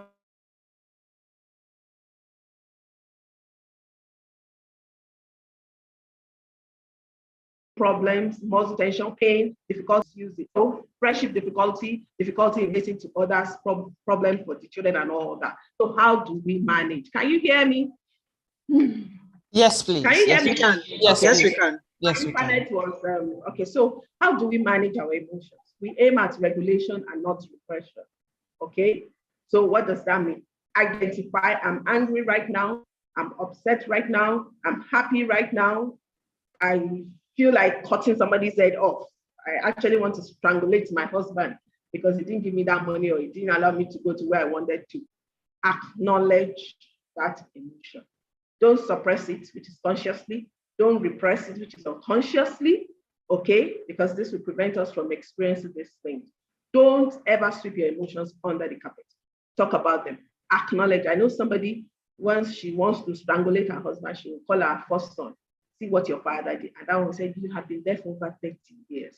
Please, mom, continue to cope. What is going on? So talk about your feelings. Accept how you feel. Don't downplay. These emotions are telling us that something is wrong. So we need to listen to our emotions. Sometimes just take a deep breath, count 1 to 10, and move back from that intense situation. For example, if it's your husband, you can move back. Excuse me, I want to do this, then you leave the room so that you do not say what you're not supposed to say. Because if you walk out without taking an excuse, you will say you walked out on me. That is rude. At work, you take excuse, you leave that situation. That's the most important thing. Okay? And then all of us must learn to express ourselves, modulate our voices. Don't let everything we are feeling come out. Okay? So give ourselves space, walk away from that difficult situation. Okay? So all of us must learn to meditate. The meditation is meditate on the word of God, particularly those of us that are Christians. We do a lot of different types of meditation, but meditation. So, but the important thing is get these emotions out of your system in a helpful manner. Don't go overboard. Okay? Find helpful ways to manage your stress level. Know your body. So once you are stressed, know that you have to take a step back. So you recalibrate what is going on. Where can I get help? Is it for my home? Is it for children? Is it at work? Get people that can help you. If you have been given an assignment that really do not have the capacity at that point in time to do, get enough sleep. Sleep at night. It is very important. It is very important. There is no argument about that. Find time to talk. Do girls' night out, go out with friends, laugh. And we laugh at work. I go to my friend's office. When are you breaking your fast? Okay, it's 1 o'clock, it's 2 o'clock, we can break now. So we eat, we make fun of each other, we laugh. What time is it? 4 o'clock, we are going to carry your bag and go home. By the time you get home, it is well with your world because you have been stressed for that time. So learn, you can exercise in your house, in your compound. Learn to relax. What makes you relax? Awesome. So, and it's tough, you can also talk to a therapist. So don't be afraid. The important thing is that we are all healthy emotionally. We are coping with life. You have to talk to somebody else. That doesn't mean you are crazy. Absolutely. You don't want to be crazy. That's why you need to see a therapist. Thank you very much. Thank you so very much, Doctor. We're so super grateful. That was quite illuminating. I do believe that 1 or 2 people may have questions for you at this point. Do we have anyone raised for questions? Yomi Ifa Turoti, do you have a question for Doctor? Your hand's been raised for a while now. Or Rebecca? I think Rebecca's got a question. Can we unmute Rebecca, please? Good morning, everyone, and thank you for the opportunity to join this conference. I was invited by Bumi Oke. So my question to Dr. Funmi Akinola, in fact, I really must say that I am blessed to be here. So my question is, what advice would you have for a woman who has shown signs of depression, but has refused to seek for help? Well, I think, if you are the friend or you know somebody that's close to her, I think you need to first of all get on to the same level as the woman. Be there for her. Okay, what do I mean by that? Check up on her. It's not all the time that she might want to talk, but just go visit and develop that empathy with her. Gradually, if she's not getting well, so you just suggest, I think maybe you should just talk to somebody. Please don't say you have to go and see the psychiatrist because she won't follow you. The next thing that you're saying that I'm crazy. So the thing is, I think you need to talk to somebody. I know that you are going through issues. So can I get to somebody you can talk to? Or worse, if you can even get a therapist, take the person home, or you arrange for a neutral place. It doesn't necessarily have to be in the office or in the hospital. So forget empathy, get that person on your side. And look, I am here for you. Whatever you want, I am here. I'm just here to support you. At the time, you'll be able to let her know that you need to talk to somebody. Thank you so much. Somebody. Thank you very much, Ma. Thank you. Yomi? Can I come in now? Yes, please. Yes, sorry, I do apologize. I was trying to unmute myself when you called Not my a problem. name. I couldn't. Yes, please. Not okay, a problem. so I have an observation and then.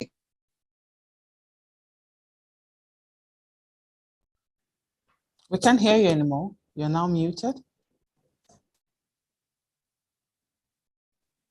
Can you hear me now? Yes, please. Yes. Okay, so I'm saying that my observation is that because we are women, we tend to have a lot of conflicts.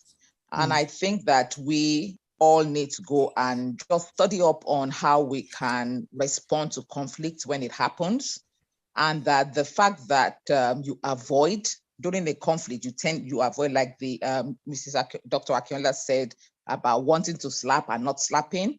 When you avoid, it is not a sign of weakness. It's a sign of saying that you go back, you go and gather yourself again, and you can always come back at a different time to try and put your best foot forward.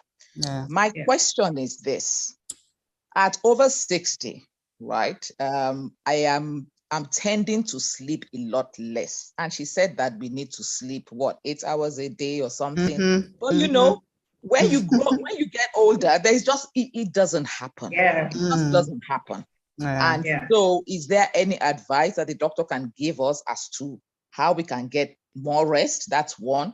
The second question is this: because we are older, our children who are 30 or 28 or whatever, we don't speak their language. We love them, they love us, but it seems as if there is some kind of, I don't, we don't understand them. I don't know whether you have a word of advice for us, please. Those are my two questions. Thank you very much. Thank you very much. Okay, very interesting questions. For our children, I mean, it will appear as if the divide is so wide. How are we going to cross it? But I think what I tell people is, do things with your children. I don't know, do things with them. Maybe because of the age group of my own children now, they are all adults, but at least they still watch movies. So once in a while, I'll come out and sit with them. I will not watch my own movie because I cannot watch their own movies. And my daughter is after me, watch this. I say, how can I be listening to Chinkos, people from Korea? I mean, it doesn't make it, but I sit there. Then during that process, things will come out, comments, and all, an argument can even break out, but the important thing is you learn to know how they are thinking, where you can come in and correct, you do. So for your own age group, in the 60s, maybe you go on holidays with your grandchildren, with your children, find time. It could just be a weekend, relax and do things together. You'll be amazed. What do you like to do? What does your child like to do? Find a common ground. So there are always ways that we can do these things. We should not give up. And then as for sleep, yes, as you get older, you require less amount of sleep. And you know that your stress level too is supposed to reduce. Remember that throughout the day, you might just be lounging around, so you're not tired. So for you to be able to sleep at night now might be a difficult thing. So it's just to rearrange so you could get yourself busy, minimal busyness during the day, so that at night you might just be tired enough to be able to sleep for a longer period. But it is documented, as you get older, you actually need less amount of sleep. Yes. Thank you very much, Doctor. Thank you very, very much. I see other hands up. Babu, I see your hand, and quite a number of other people. Please drop your comments or your questions in the comment section. We'll be taking them very shortly after the next speaker, because we are mindful of time. Geez, it's been an experience for me. Thank you very much, Doctor. Yes. Okay. Next person on our lineup.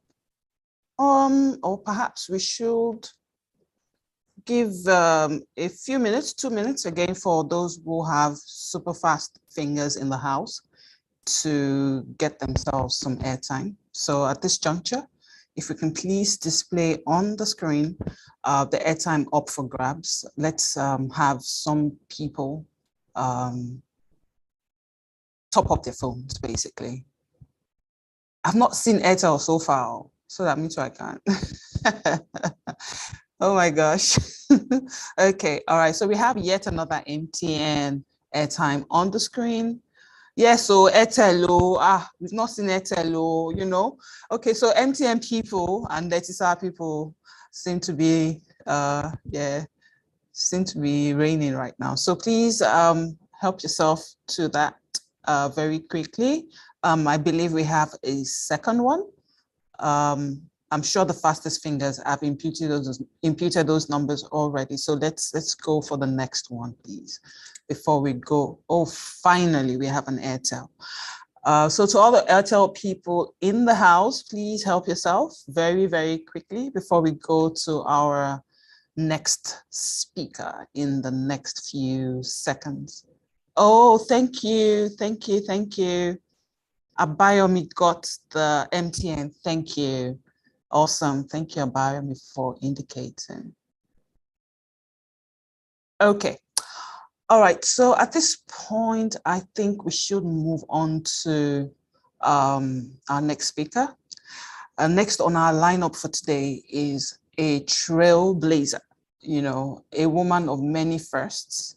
Herself, H.O., Mrs. Ukwo are people who, within my profession, I looked up to when I first started my career. And, you know, there were women that made me feel that this path is doable. She's a trailblazer, a woman of many firsts. Her name is Bumi Oke. She is the CEO and lead consultant at Ladybird Limited with over 30 years experience in the marketing communications industry, leading at the helms of affairs in world-class agencies such as 141 Worldwide, National Open University of Nigeria, the Nigerian Development Institute in the United States, and LTC WT Worldwide. As a past president of the Association of Advertising Agencies of Nigeria, she is a council member, Advertising Practitioners Council of Nigeria, that's APCON, and has also served as a council member within the Moshood Abiola University of Science and Technology. She is an executive council member, WIMBIS, a member of the Media and Communications Division of WIMBIS. And also she has been a member of the communications team for Professor Yemi Oshibado's support group. That was way back in 2018 during this campaign. She is a multiple award winner in the Marketing Edge Personality Award of the Marketing Edge Advertising Personality of the Decade Award. She has a passion for women issues, mentoring, public speaking, charitable projects, through church, through NGO programs. She is happily married and has 2 lovely children. Please welcome for a very interesting and immersive session, Bumi Oke, as she takes us through how we can navigate this world in a gender that is highly gender biased. Thank you very much. Bumi Oke, please, over to you. Thank you.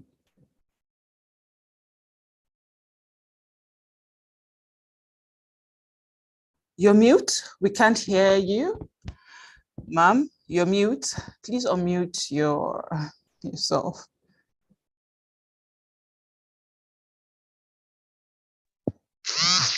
Yes, we hear you now. Thank you very much, ma'am.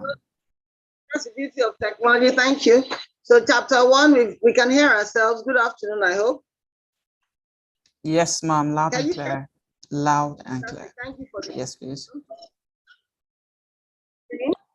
So as we go along, I will just try and talk about, it's a pleasure to be here. Just give me 1 second to share my screen.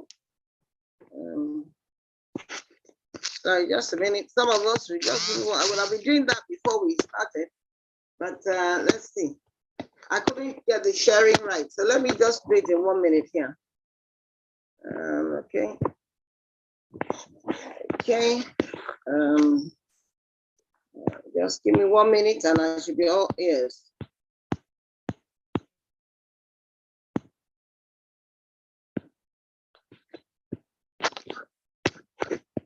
It'll be easier to share the screen, so I'm just trying to open it up.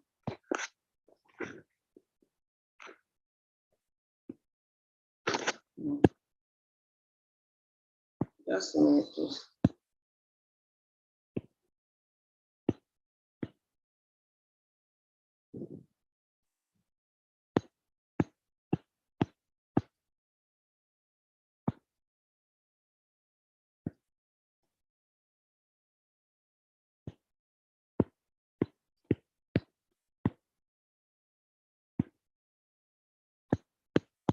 Okay, just almost there, just almost there.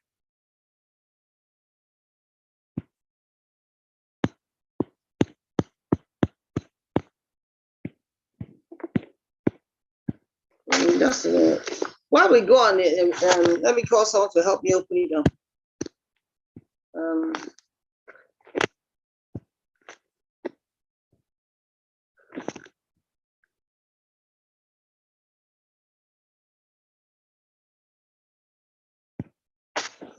Yes, please. Just let me just 1 second. Yes, just give me a minute. Yes, just to open it up. All right, man. Noted. This is where you see age and technology. You forgive us. I have no apologies about it. I'll correct it. So forgive me. I practiced this thing and I've always gotten it right. But today it looks like somehow my practice. It's okay. It happens. It's one of those things. What I'll do is, I have a young man here, my colleague, who make me look very good now. So,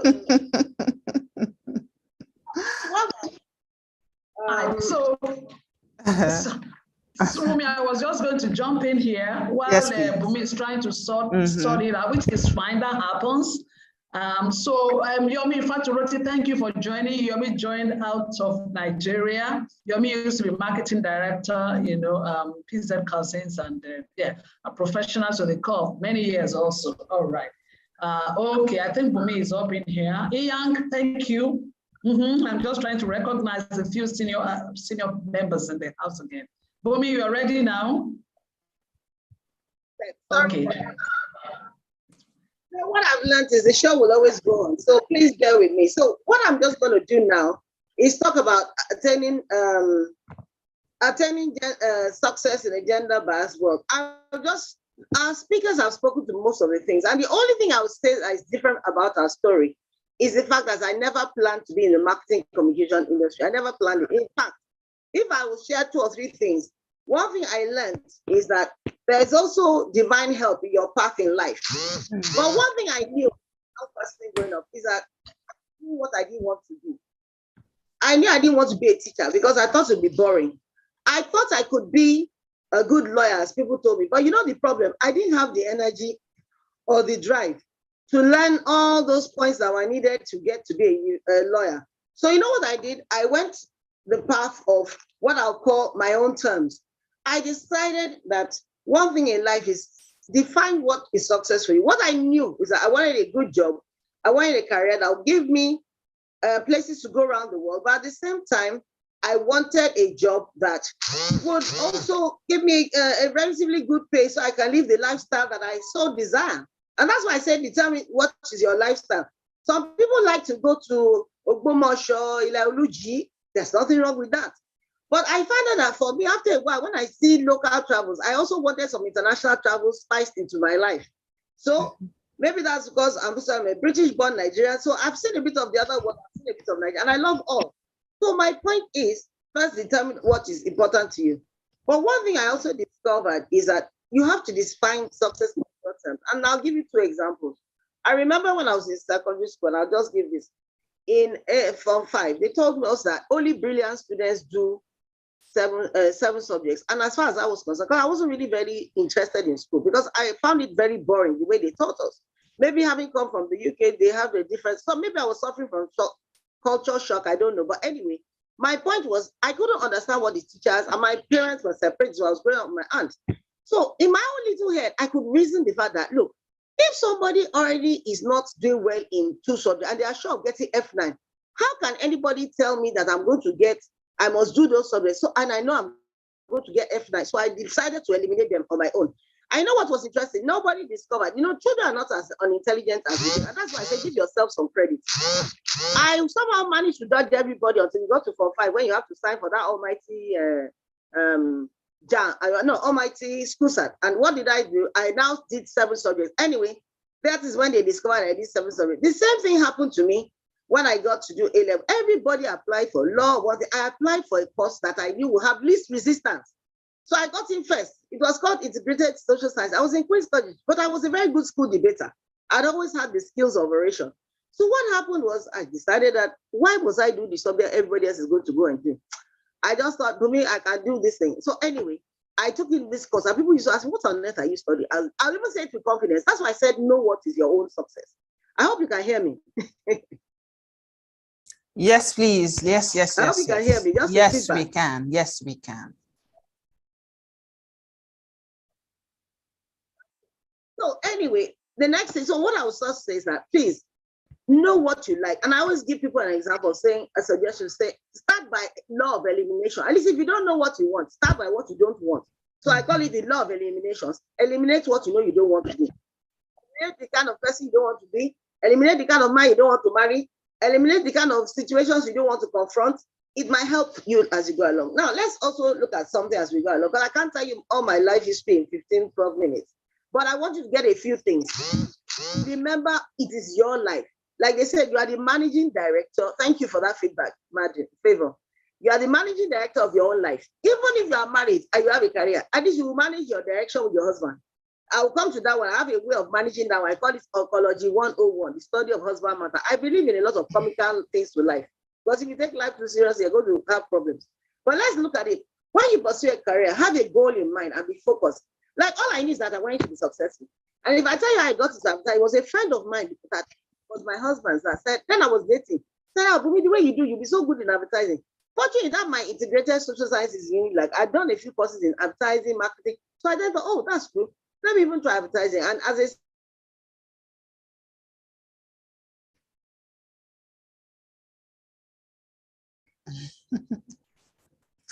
I think she must be having some network issues. Let's give her a few minutes to reconnect.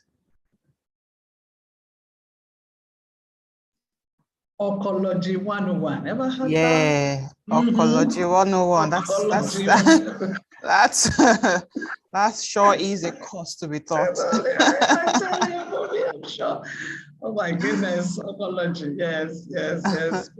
The study of husband. I think we should have yawology or something like that. We probably want to tell her. We should have wifeology.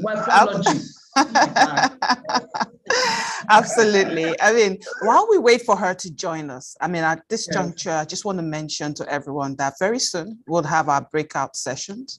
And when we are done with the breakout sessions, it's important that we log right back into this one, you know, for us to round it all up nicely, you know. So and during the time for the breakout sessions, we'll have on screen or in the chat room the different links to those rooms. So go and click on the room or the link that interests you so that you can network, you know, learn, relearn with fellow women before we come right back into this room. She's back on now. Ma, can you please unmute yourself? Welcome back.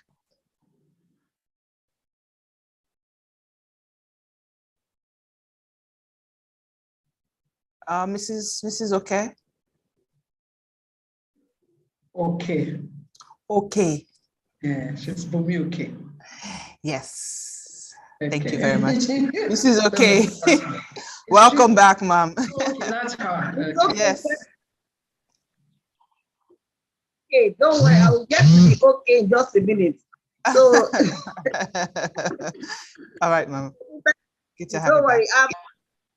Once upon a time, I used to think it was my skills, but I soon realized that it's not about that. Sometimes I even call the experts, and I've realized that even NEPA, internet, all sorts of things will go wrong. So there we go. So I was just thinking about the fact that I think 1.2, you know, I'm just about to open the slides, and I'll just quickly go through them. Yes. Thank you. I think, yes. So where we are now, I hope you can get me. Can you hear me now? Yes, ma'am. Yes, ma'am. Very, very crystal clear. Ladies, this is just like, yes, this is just like managing ourselves. So I'll come to apology as we come, but that's later as we get to talking about what you think is important. So under 3, let me just say, understand biases from both men and women and be prepared to deal with it, you know, and have an explanation. I'll give you an example of what I mean. Somebody say, why do you want to maybe become an engineer, or you want to be a farmer? You know, you must know why you want to be it. It is your life. You say, well, that's what I'm interested in. I remember as a young child, I was encouraged from my father that when I said I want to go and play, he would say, yes, go out and play on the tree, but wear your shorts. So just know that you do it on your terms. No, but really, because you're a lady, you don't have to expose all your pants, so you wear a pair of shorts or wear a pair of jeans. But by all means, get on with it. You can be the first one to do it. As long as you have passion and you're interested, please go ahead. So number 4, I'll say be a team player, but don't lose your identity. Be clear about who you are. You see, in a team, the beauty of a team is that we're all stronger. Look at how together now on this platform, all of you have helped me make myself look good because they've introduced me as one superstar. Everybody there is listening. I'm having a platform to talk about. But more importantly, we're getting to know each other. We're learning from them. I've learned some of the speakers. And to be honest, what I've also learned is that why I say don't lose your identity. You know, God gave each and every one of us a thumbprint. That tells you that everybody has something to contribute. I have a set of twins, men, you know, they're actually eligible bachelors. So maybe I'll be looking out on this platform. I know they didn't ask me, that's what but we cross that bridge. So they're twins, so they're 29-year-olds. But the point I'm bringing out is that as twins, you can imagine how they'll compare, and I'm sure Auntie Hana understands this. You know, they'll be comparing you, not to talk about other people. But remember, I always have to tell them, you are only you are okay. You have your own identity, and they're not even identical. So you can imagine what identical twins go through. My point is, people will always compare you, but don't put that pressure on yourself. You just decide what you want. The problem with most people is that they haven't even decided what they want. There's too much copycat syndrome. They're afraid to be confident. If you don't want to go to school, there's nothing wrong with it. But by all means, there's you want to send you to school. But that was one of the things that helped. I like to ask my parents, you know, why am I even in school? And they told me that if you don't go to school, you won't get somewhere in life. So I know, okay, I have to get somewhere in life to achieve certain things. Now, why I'm so passionate about women is later on I realized that going to school is actually a privilege. You know, it took me a long while to realize that going to school is a privilege. So anyway, my point is know what you want. Then it's okay to take a career break. Remember, even on a journey to a destination, you take a natural break and have refreshments. A career is no different as it's a journey. And what I mean by that is that some people say, you know what, my husband says we should go to Dubai or we should go to somewhere, he's going to want transfer, work things out. Sometimes you might go with him. I went to Abuja at the point. My husband was the one that went to Abuja. And honestly, I never knew God was going to even use me to get a job in Abuja. You see, it's teamwork. I opened my mind. I didn't say, oh, because I have this prolific career. Then I was in LTC. And at LTC JWT, at that point, it was one of the so-called best agencies. When I went to Abuja, came back, I didn't know I was going to have the opportunity to run another agency that became a really great phenomenon in Nigeria, which is called 141 Worldwide. So my point is, though it has changed its name now, rebranded, but my point is, life is just going to continue to open itself up as you go on. Take a career break. It could be to have your children. It could be to nurse somebody that is not feeling too well. It is your decision, but manage it. You see, it's a break. It doesn't mean you should start tabernacle there. When you go for a break, even a toilet, you don't spend the whole day there now. You will finish and come back to where you are. The problem with some people in their careers that they'll take a break and they won't come back and expect to just come to the top. It won't work like that. You have to come out of that break. Then compare yourself with healthy competition, but do not allow yourself to be bogged down by what you see. Just challenge yourself. Like why we're here is that we are seeing how women are succeeding. This is now looking at the competitive landscape. Look at the report, look at how people are speaking. Look at Dr. Akiola. You will take great nuggets from them. In fact, if I were you, that's one of the reasons why I do a lot of networking. Because I always say you don't have, they say experience is the best teacher. It's not true.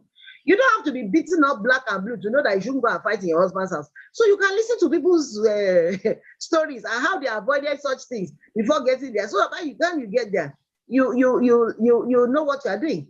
Just the same way your career, you can avoid some problems and pitfalls that will make you move faster and smoother on your road. It's like saying if you take a road traffic report, they say, oh, by the way, there's go slow on this route. Then you take another route. That's the same thing you do with careers. So that's what analyzing competition is about, both in terms of your business, both in terms of your own personal life, so that you can see, even your colleagues, if you find that everybody has suddenly had babies and you are 45, you might ask yourself, by the way, I didn't realize I was so busy working. I'm not 45. You might take a decision and say, do I want to still have children or not? And when women are different and men, is that we have biological clocks. Men do not. So it's for you to decide, because like Mrs. Luko said, one day this whole career thing might be over, even if it's out of old age. Then what do? You ask yourself, okay, what did you do? You want to look back with regrets? No, it's your life. Then always reinvent yourself to achieve goals. Like I've reinvented myself. If it was before, I'm telling you, me and Tekla, I'll be so petrified, because people around you, but I've come to realize that, what, the show goes on. It's not a big deal. Make the best of what you can do. Then when you make mistakes, and you will, if you're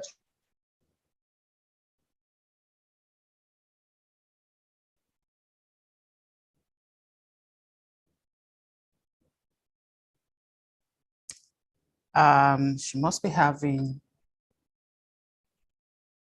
some downtime. Yeah. Let's give her a few seconds.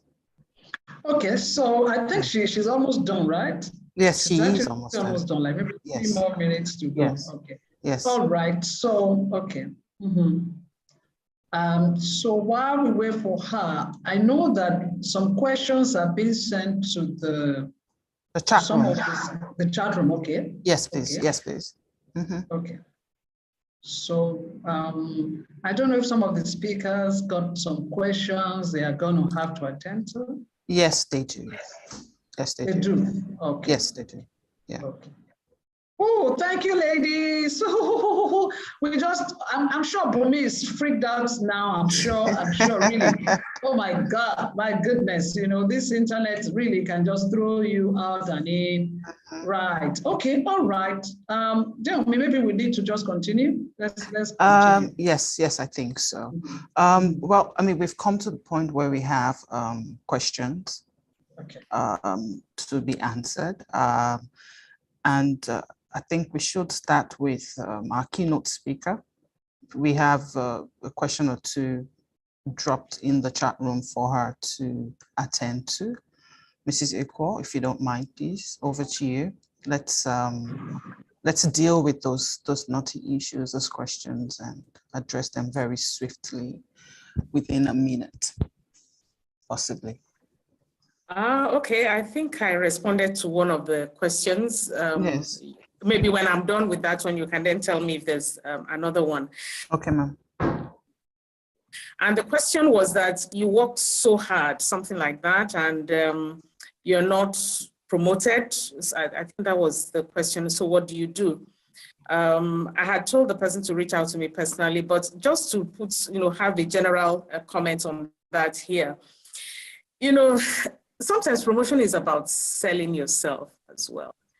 I see people that work hard and they tell you work hard, but also work smart. You can be tucked in your corner and you're doing all the work. And if you do not have visibility, could be a challenge. Let me just, as an example, because like I said, with 20 minutes, I couldn't tell too much in-depth story about myself.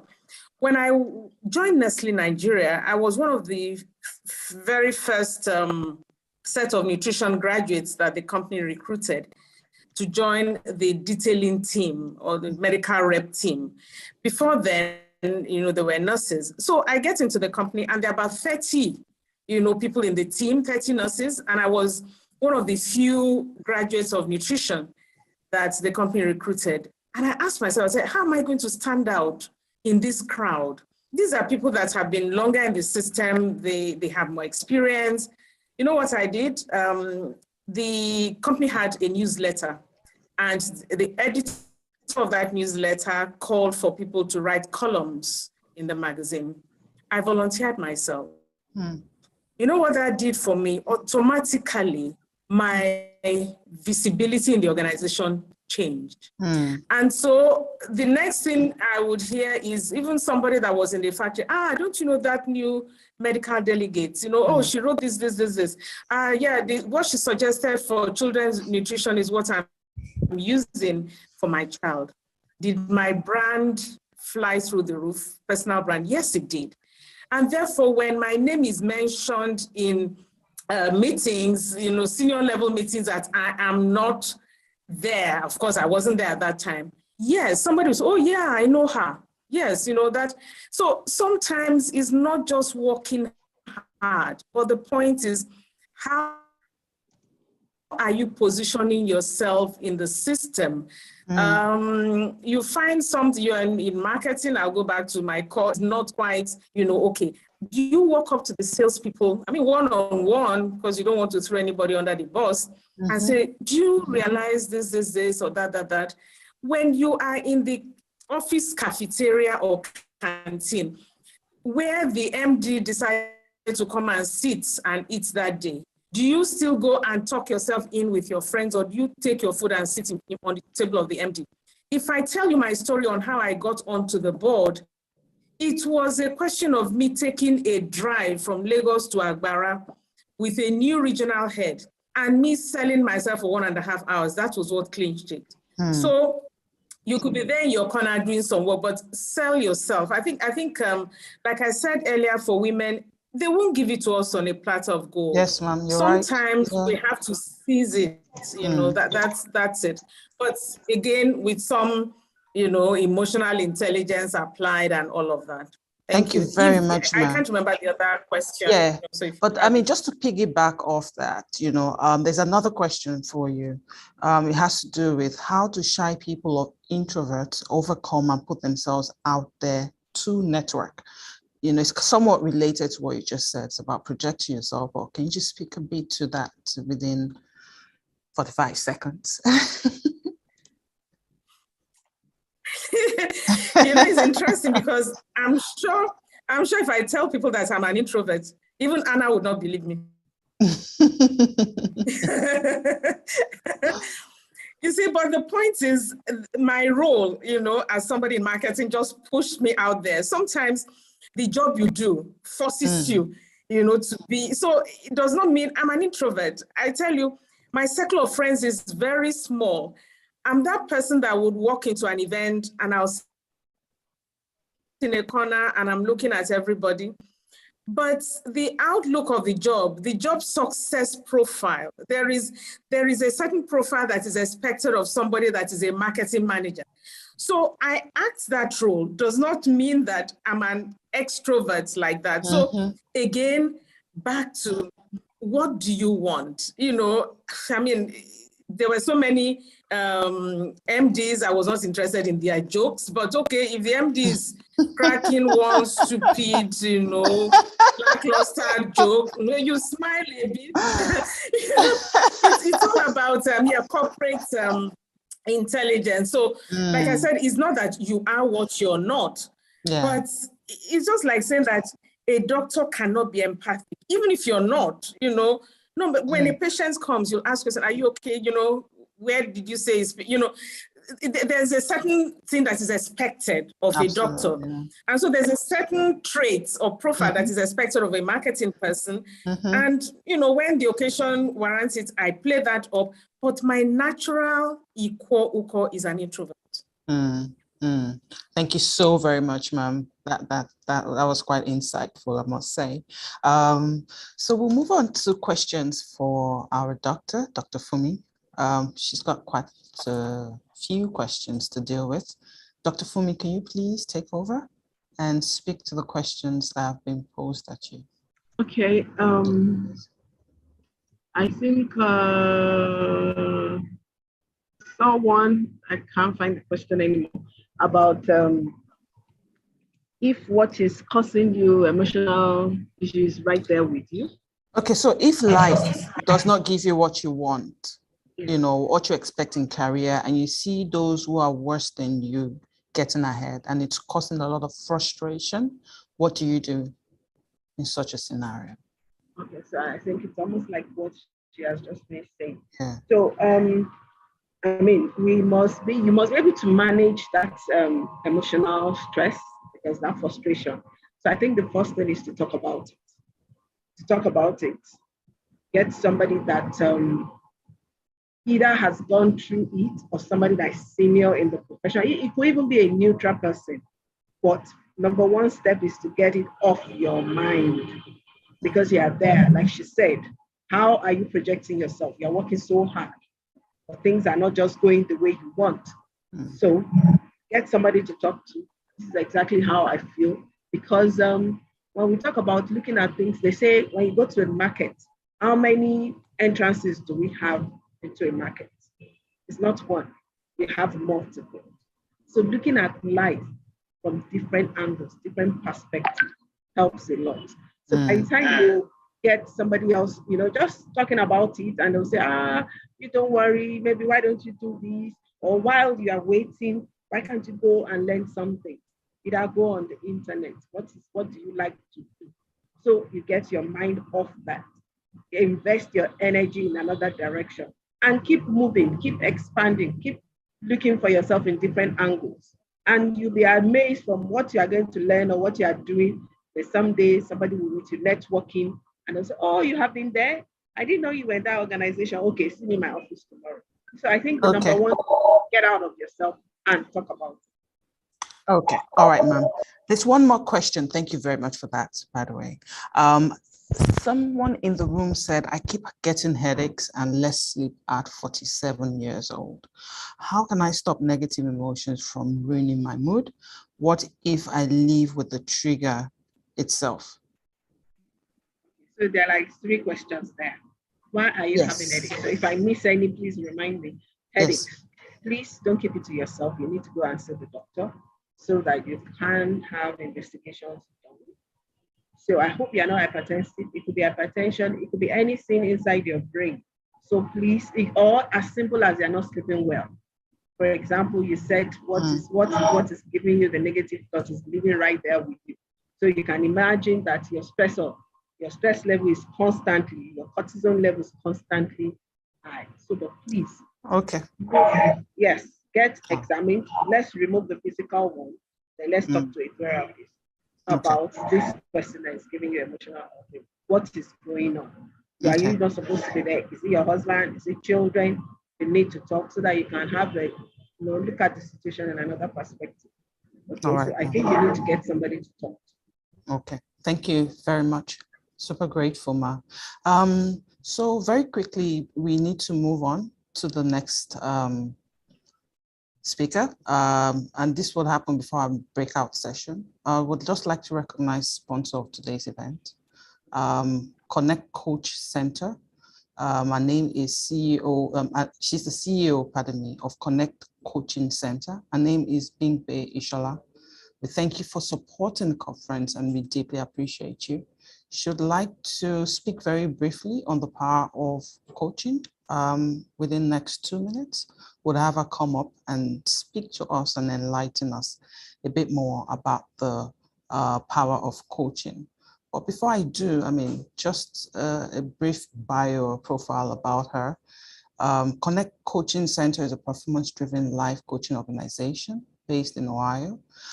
Connect Coaching is driven to raise authentic women with passion for positive change in local communities and on the world stage. Now, their programs employ both educational and motivational techniques to raise self-awareness, stimulate positive self-identity, gain insights into self-starting techniques, and provoke desire to outperform at the highest level. They believe that an individual with a positive self-esteem is a catalyst for positive change for a strong and healthy community. Please welcome Mrs. Bimpe Ishola to speak to us very briefly about coaching. Thank you very much.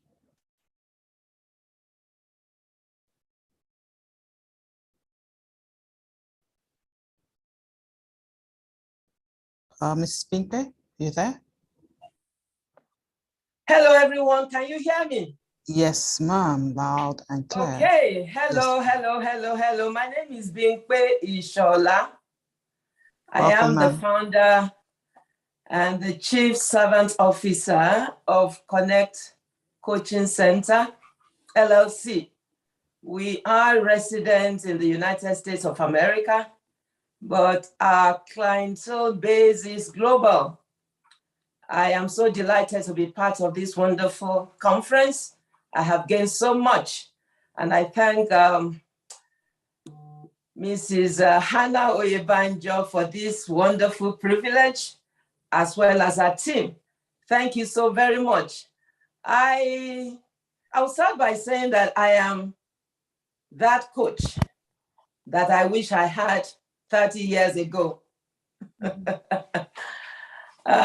If I had the privilege of coaching when I was growing up, both in my career journey as a young graduate from university in the early 80s, if I had a coach, maybe I wouldn't have treaded a different path, but maybe it would have been faster, maybe it would have been more impactful. Because what a coach does is to empower you to realize your dreams, to live your dreams. What a coach does is to help you to live a life that you wish to live, but you cannot figure out how to live. So a coach is someone that walks along you to enable you to live your dream, to be the best person that you are meant to be. A coach helps you to unveil your hidden potentials, and everybody needs a coach.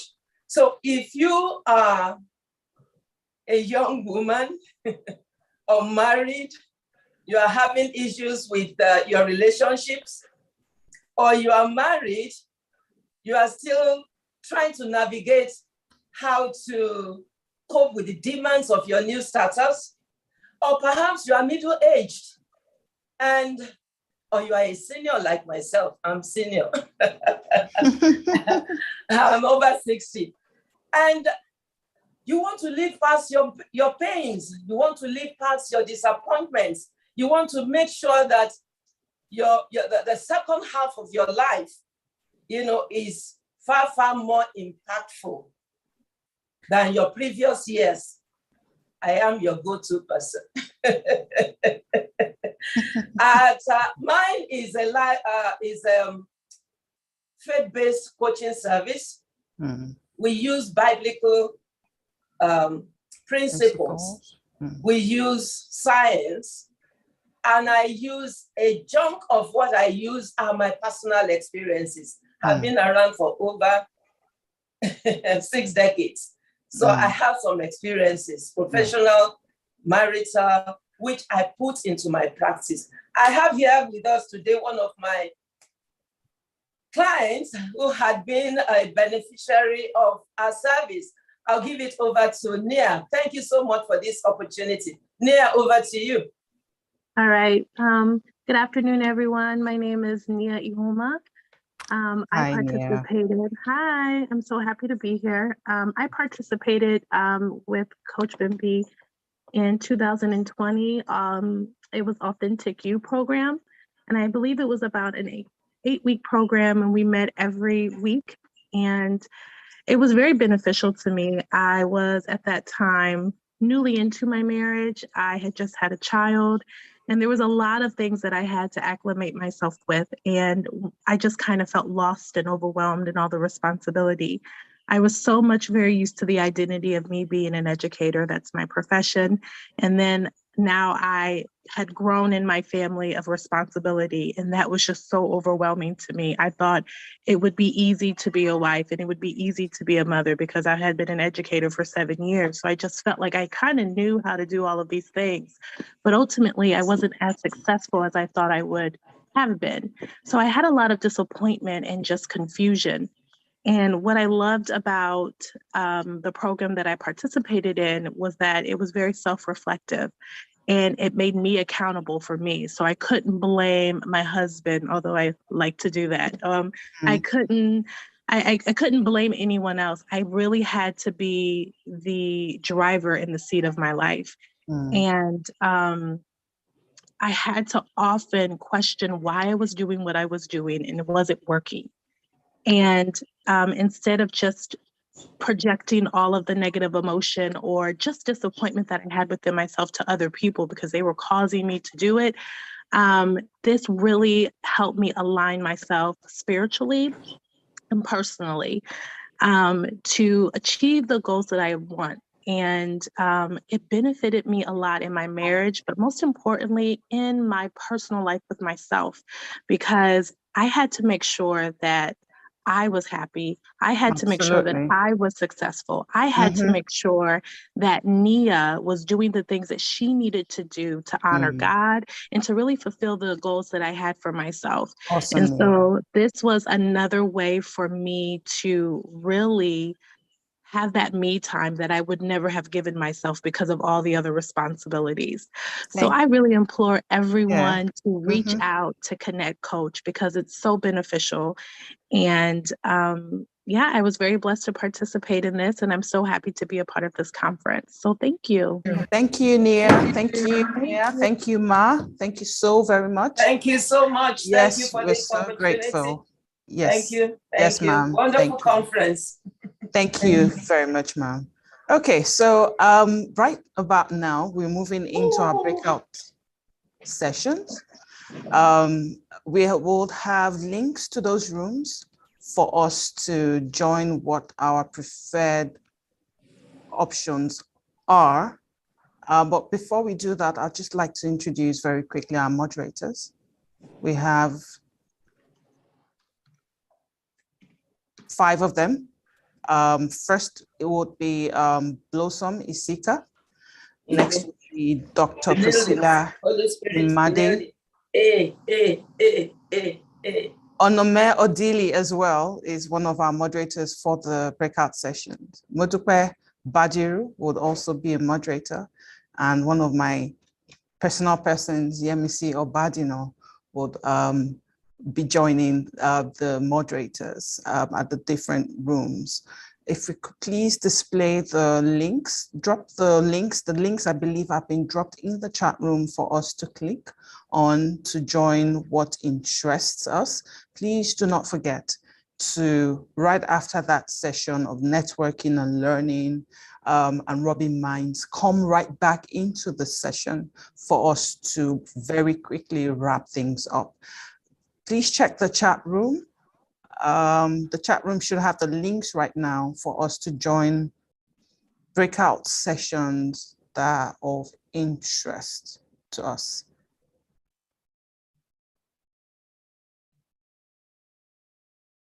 Yeah? Okay, and while we wait for the links, let me add very quickly that if we have more questions, and I do know that there are questions, but because of time, we won't be able to entertain everything today during the conference. Please ensure that those questions are sent to Hana at redwood-consulting.com, and you can be guaranteed that you'll receive answers as promptly as possible. Are we ready with the links for everyone to join the breakout sessions?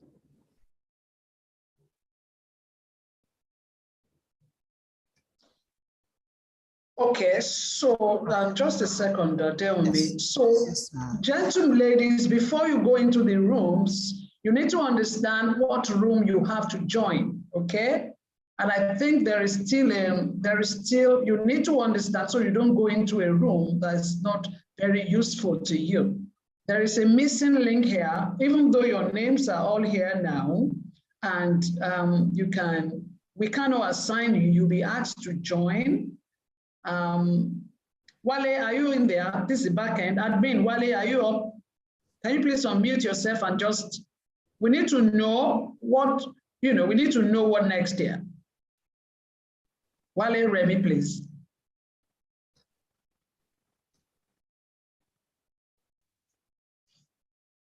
So what we are all on assigned, but there's a way that is going to come and then you have to click and enter into your room. So I get the feeling that they are working behind. If you scroll to the bottom of the screen. Yes, you'd see rooms 1 to 5. Thank you. Thank you. Yes, please. Go ahead. Please go ahead. Okay. You mean me? Yes, please. Do you know who is in 1, 2, 3, 4? No, I don't. So that's okay. That's the part Remy needs to speak to. But those rooms are at the bottom of that. Okay. All right. Thank you. So everyone, you scroll in there. That's the first thing. There are 5 rooms. okay? Right? Yes, what next do we need to understand? The rooms are going to be in 3 legs. One, career. I mean, there's going to be a particular room for career. So if you're just in career, you're going to go into that room. There are going to be 2 rooms for people in business. All you're doing, you're a business person now. There'll be 2 rooms, okay? And you can join either of those rooms. And then there'll be 2 rooms for people who are like hybrid. You are in career, but you have a side gig. You're in career, you have a side gig. You will be, you have 2 rooms. All right? Can I have? Do you want us to do the allocation ourselves? We may just have to do that. Okay, let's do this right away. No time to waste. Room 1, if you are in career. Some people say they can't see the links. Eh? Can you go down? Just scroll down. Okay, room 1 is career. All right. Room 2 and room 3 will be for business. You are in business, you just do business, okay? Then room 4 and room 5 would be for hybrid, okay? Hybrid. That's very clear now. Do you get? So just keep joining. Go to the rooms that, pertain to you. Florence, some people say no links to the rooms. What do you mean? I've told you room 1 is career. If you're in career, get into room 1, okay? If you're in business only, go into room 2 and 3, either room 2 and 3. People are already joining, okay? Yeah. Scroll down that list you saw. If you are hybrid, you are in career, though you also do business, go into room either 4 and 5 or rooms 4 and 5. That means clear, right? Super clear. Yes. Okay. People are joining already. Thank you. People are joining already. Room 1, career, go room 1, click 1. Yes. And then rooms 2 and 3. Business. Yes, will be business. And the hybrid for those who are in business and career would be 4 and 5. Who's manning the rooms? Just so we can. Okay, yes. Fantastic. I think Blossom is in room 5 already. Okay. I see her there. Onome is in room 4. I see her already there. Room 2, Priscilla is there in room 2. Dr. Imade is there in room 2. I see her. In room 1 is CMC. Yes, CMC career people, I think. Okay, yes. All right. She's saying send the link again. Are you seeing the breakout rooms? You will see then scroll down that, whoever is saying you can't see it, just scroll down that link. These breakout rooms you're seeing on the screen, just scroll down. At the end of it, you're going to see and you'll be able to join. Okay? And please don't forget to come right back to the main session after the breakouts. Okay. And those who are specialists, if you're a specialist or a senior person in the house, please, you can join any of the rooms. You can join any of the rooms. Oh my goodness, you can join any of the rooms. Thank you, Joyce Ojemodia, thank you. I don't know if you're still in the room, I was recognized. We still have about 56 people you haven't joined any room. I don't know how to put you in any of the rooms. You are here. Okay, a few of you are still joining. Many of you haven't joined. Half people have joined. About 60 haven't, about 52 haven't joined. Abimbole, Abosede, Akinoladejo. I don't know where to. Okay, you know what? Do this. You can do this as well. Okay, click on, if you see your name, click in front of your name. You're going to see an arrow. The arrow then leads you to any of the rooms. Click on your name. You want to join career, just click on your name. You will see room 1, 2, 3, 4, 5. Remember, 1 is career, 2 and 3 business, 4 and 5 hybrid. Go ahead and just join. Okay? Is that fine? Yes. Right. Onoha. Okay, please put in, who are those in room 4? Room 4 is hybrid. They are in business and they're also in career. Room 4 is getting so filled up. Can you people go to room 5? If you're hybrid, move to room 5. Okay? If you're raising your hand, would you please do a chat? Send a chat, send your query in the chat so we can both read. Boss Ede, oh, Boss Samagbe, oh, sis, me, God bless you. In the room, please just click on Starbucks. Okay, you know what? Boss, I will assign you to business right away. And that's room. I'm assigning you to room 3. I'll assign you because I know you. Okay? Please put me in room 2, Antonio. So, you know what? If you just click on your name and Antonio, room 2, okay, I've put you there. Patrinia Onoha. Okay, Patrinia. Okay, I don't know if you can, I need somebody can, I'm trying to do many, others are coming. Oh my God, I don't even know where I am now. Okay, I think people are trying to, Kika Lomo, room 4, Lide 5. I'm trying to Lide room 5, yes. Oh, Lide 4, I've already put you in 5. Okay, anyway, you go there. Patricia, okay, Patrinia Onoha. I'm trying to get you now, and you say you want to be in, what room are you? Hana to be in room 3. Oh my goodness. Remy, can you help a lot of people? Ferry to be in room 2. Okay. There you go. Yes, Ferry, I'll put you in room 2. Who else is that? So if you see the name, you should be able to do this any. And you just click on the link and then you see your name in front and then you can. Oh my God. We have about 27 people. We still have 27 people. That's quite a number. Yeah. Okay, I'm trying to see what best way to make it fast. Okay, so I can allot you. I've missed on some of the chat messages because I've gone past. I don't know where it is anymore.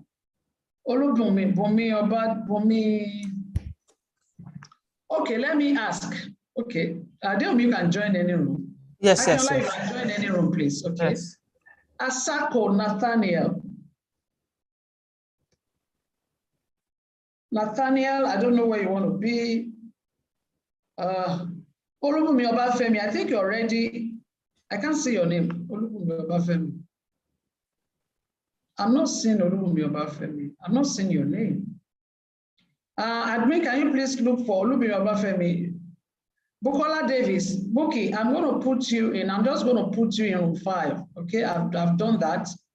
Asako Natali, if you're interested in anything, otherwise I can just put you people, but I need to know you. It's better, so I put you in the right room.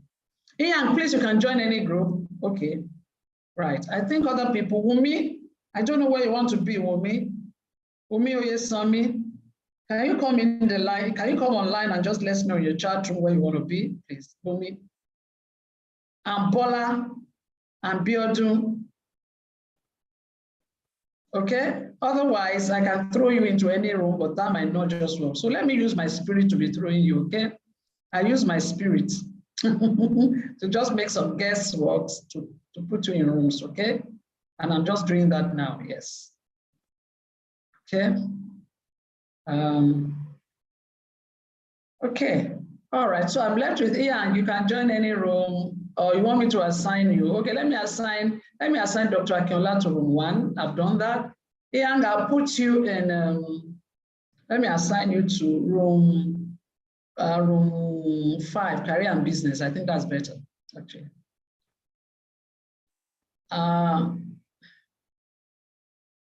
Chinyere, I don't know where you want to be, Chinyere. Are you a career person or business or hybrid? And Togo, and Toko, and Wumi, you are the last people left. Okay, I've just thrown you into your room. Ofadeke, I know you're a business person, so I put you in room 2 straight away. Okay, everyone is gone.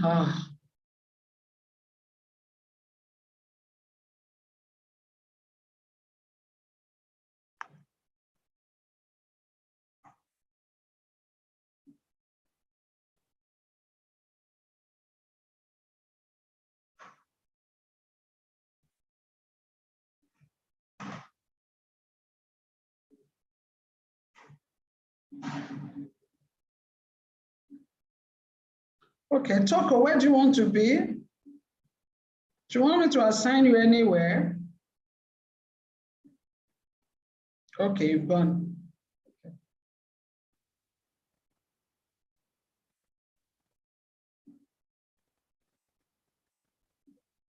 Okay. 4. Oh.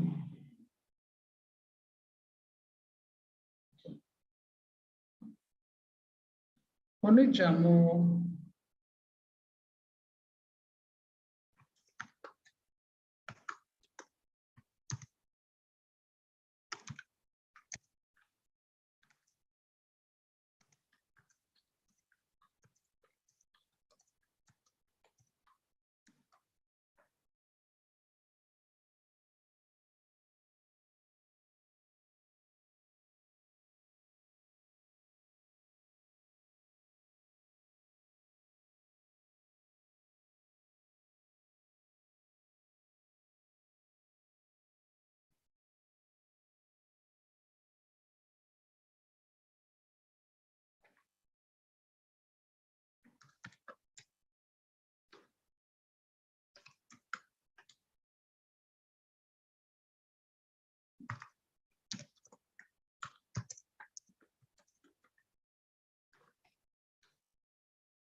Hello, Yamike Ayedu. Yamike Ayedu. Did you just join?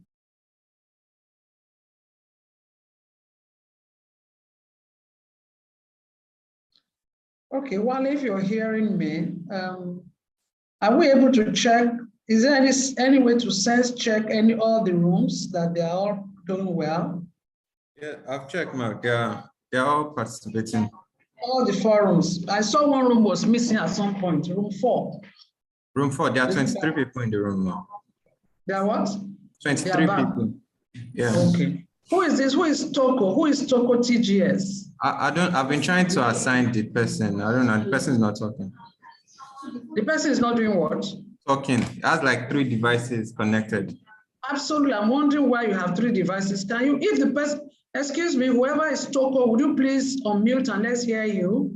Otherwise, we may have to remove you. Hello, who is Toko TGS? Are you able to assign new people as they join? Yes, ma'am. Like Pastor Lola, these people who are just joining, thank you, those who are just joining. We are now in the breakout rooms. We're just going to put you in some of the rooms, okay? If we know your interest, we'll be able to put you in. WNIMO, if we know where you want to be, we have rooms for people in a career only. We have hybrid career and business, and we have business. If we know your interest, we'll be able to assign you, okay? For all of those who are just joining, I wish we have a place to. If you're just joining, BME show my phone. Can you please, I think we need to put a message in the chat room that just explains what it is here, because otherwise those who are joining you, they will think we've finished because they won't see anybody in the line. Hello, you're just joining. Well, yes, ma'am. If they're just joining, they will not see the message. They will not see the message? Yeah, they will not see the message, ma'am. Or they cannot see my chat? Yeah, they will not see your chat. It's going to be fresh. It's going to they're what? just joining. They can't see previous messages. No, I'm just trying to do a chat now. Yeah, we're saying the same thing, ma'am. No, have you seen my chat now? Have you seen any of my chat now? Yes. What did I write? Hello, if you're just joining. Okay, you are saying when they join, they will not see it. Yes, ma'am. No problem. I can construct it. Anybody who joins will send that message. Okay. This Togo, if the Togo person doesn't, okay, if the person doesn't speak up, I don't know, maybe she doesn't, I don't know, I'm almost thinking.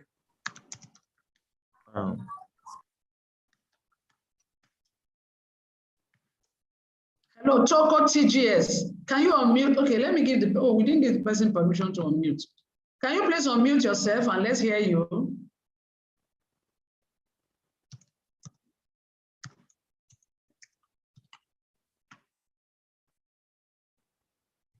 Hello, Evelyn. Thank you for joining. As you're just joining, please know that people have moved into their rooms, okay, to breakout rooms for networking.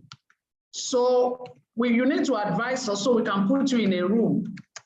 Do you want to be in a career room or business room or hybrid? Hybrid is that is business and career. You do both. Please advise us now so that can help us to put you in a room. And for whoever has the Togo TGS, can you unmute yourself and speak to us?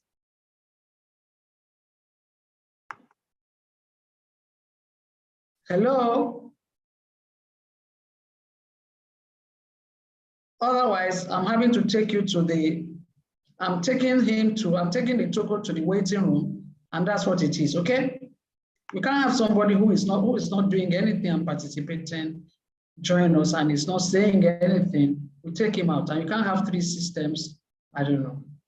Okay? Wale, that's what I've done. The person may leave if she wants to. Okay. Tolu, you're just joining. Can you advise us? Tolu, here's a message for you. Please read that message and let's know where you want to be, okay? If you're a career person or, I don't know, Wale, are you moving them into the rooms or they're just dropping? No, there's nobody. Everybody's inside in the room now. No, I saw some people were entering the room, some people were coming in. I think they went into a room by themselves.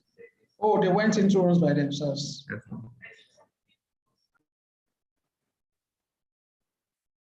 Okay. So I pushed the toggle to, I put the toggle person to, yeah, she can leave if she wants to leave. I think another person has come on in.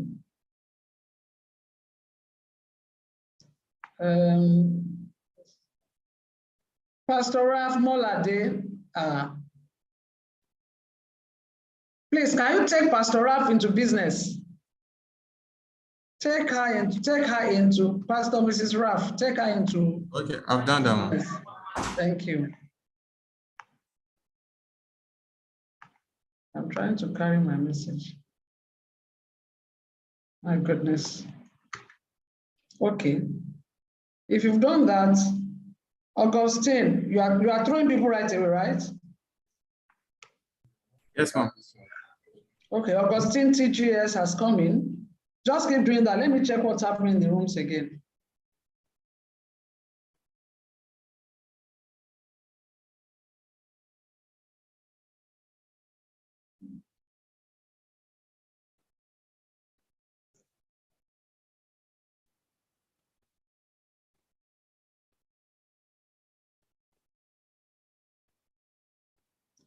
Ibukun Oshikoya, thank you for joining. We are currently in the breakout rooms. We have over 100 people across in different rooms. We'll have to put you in one of the rooms right away, and that's been done. So you will join one of the rooms. Same thing with you, Augustine. But while I'm still seeing Augustine TGS somewhere here, can you please allocate him or her?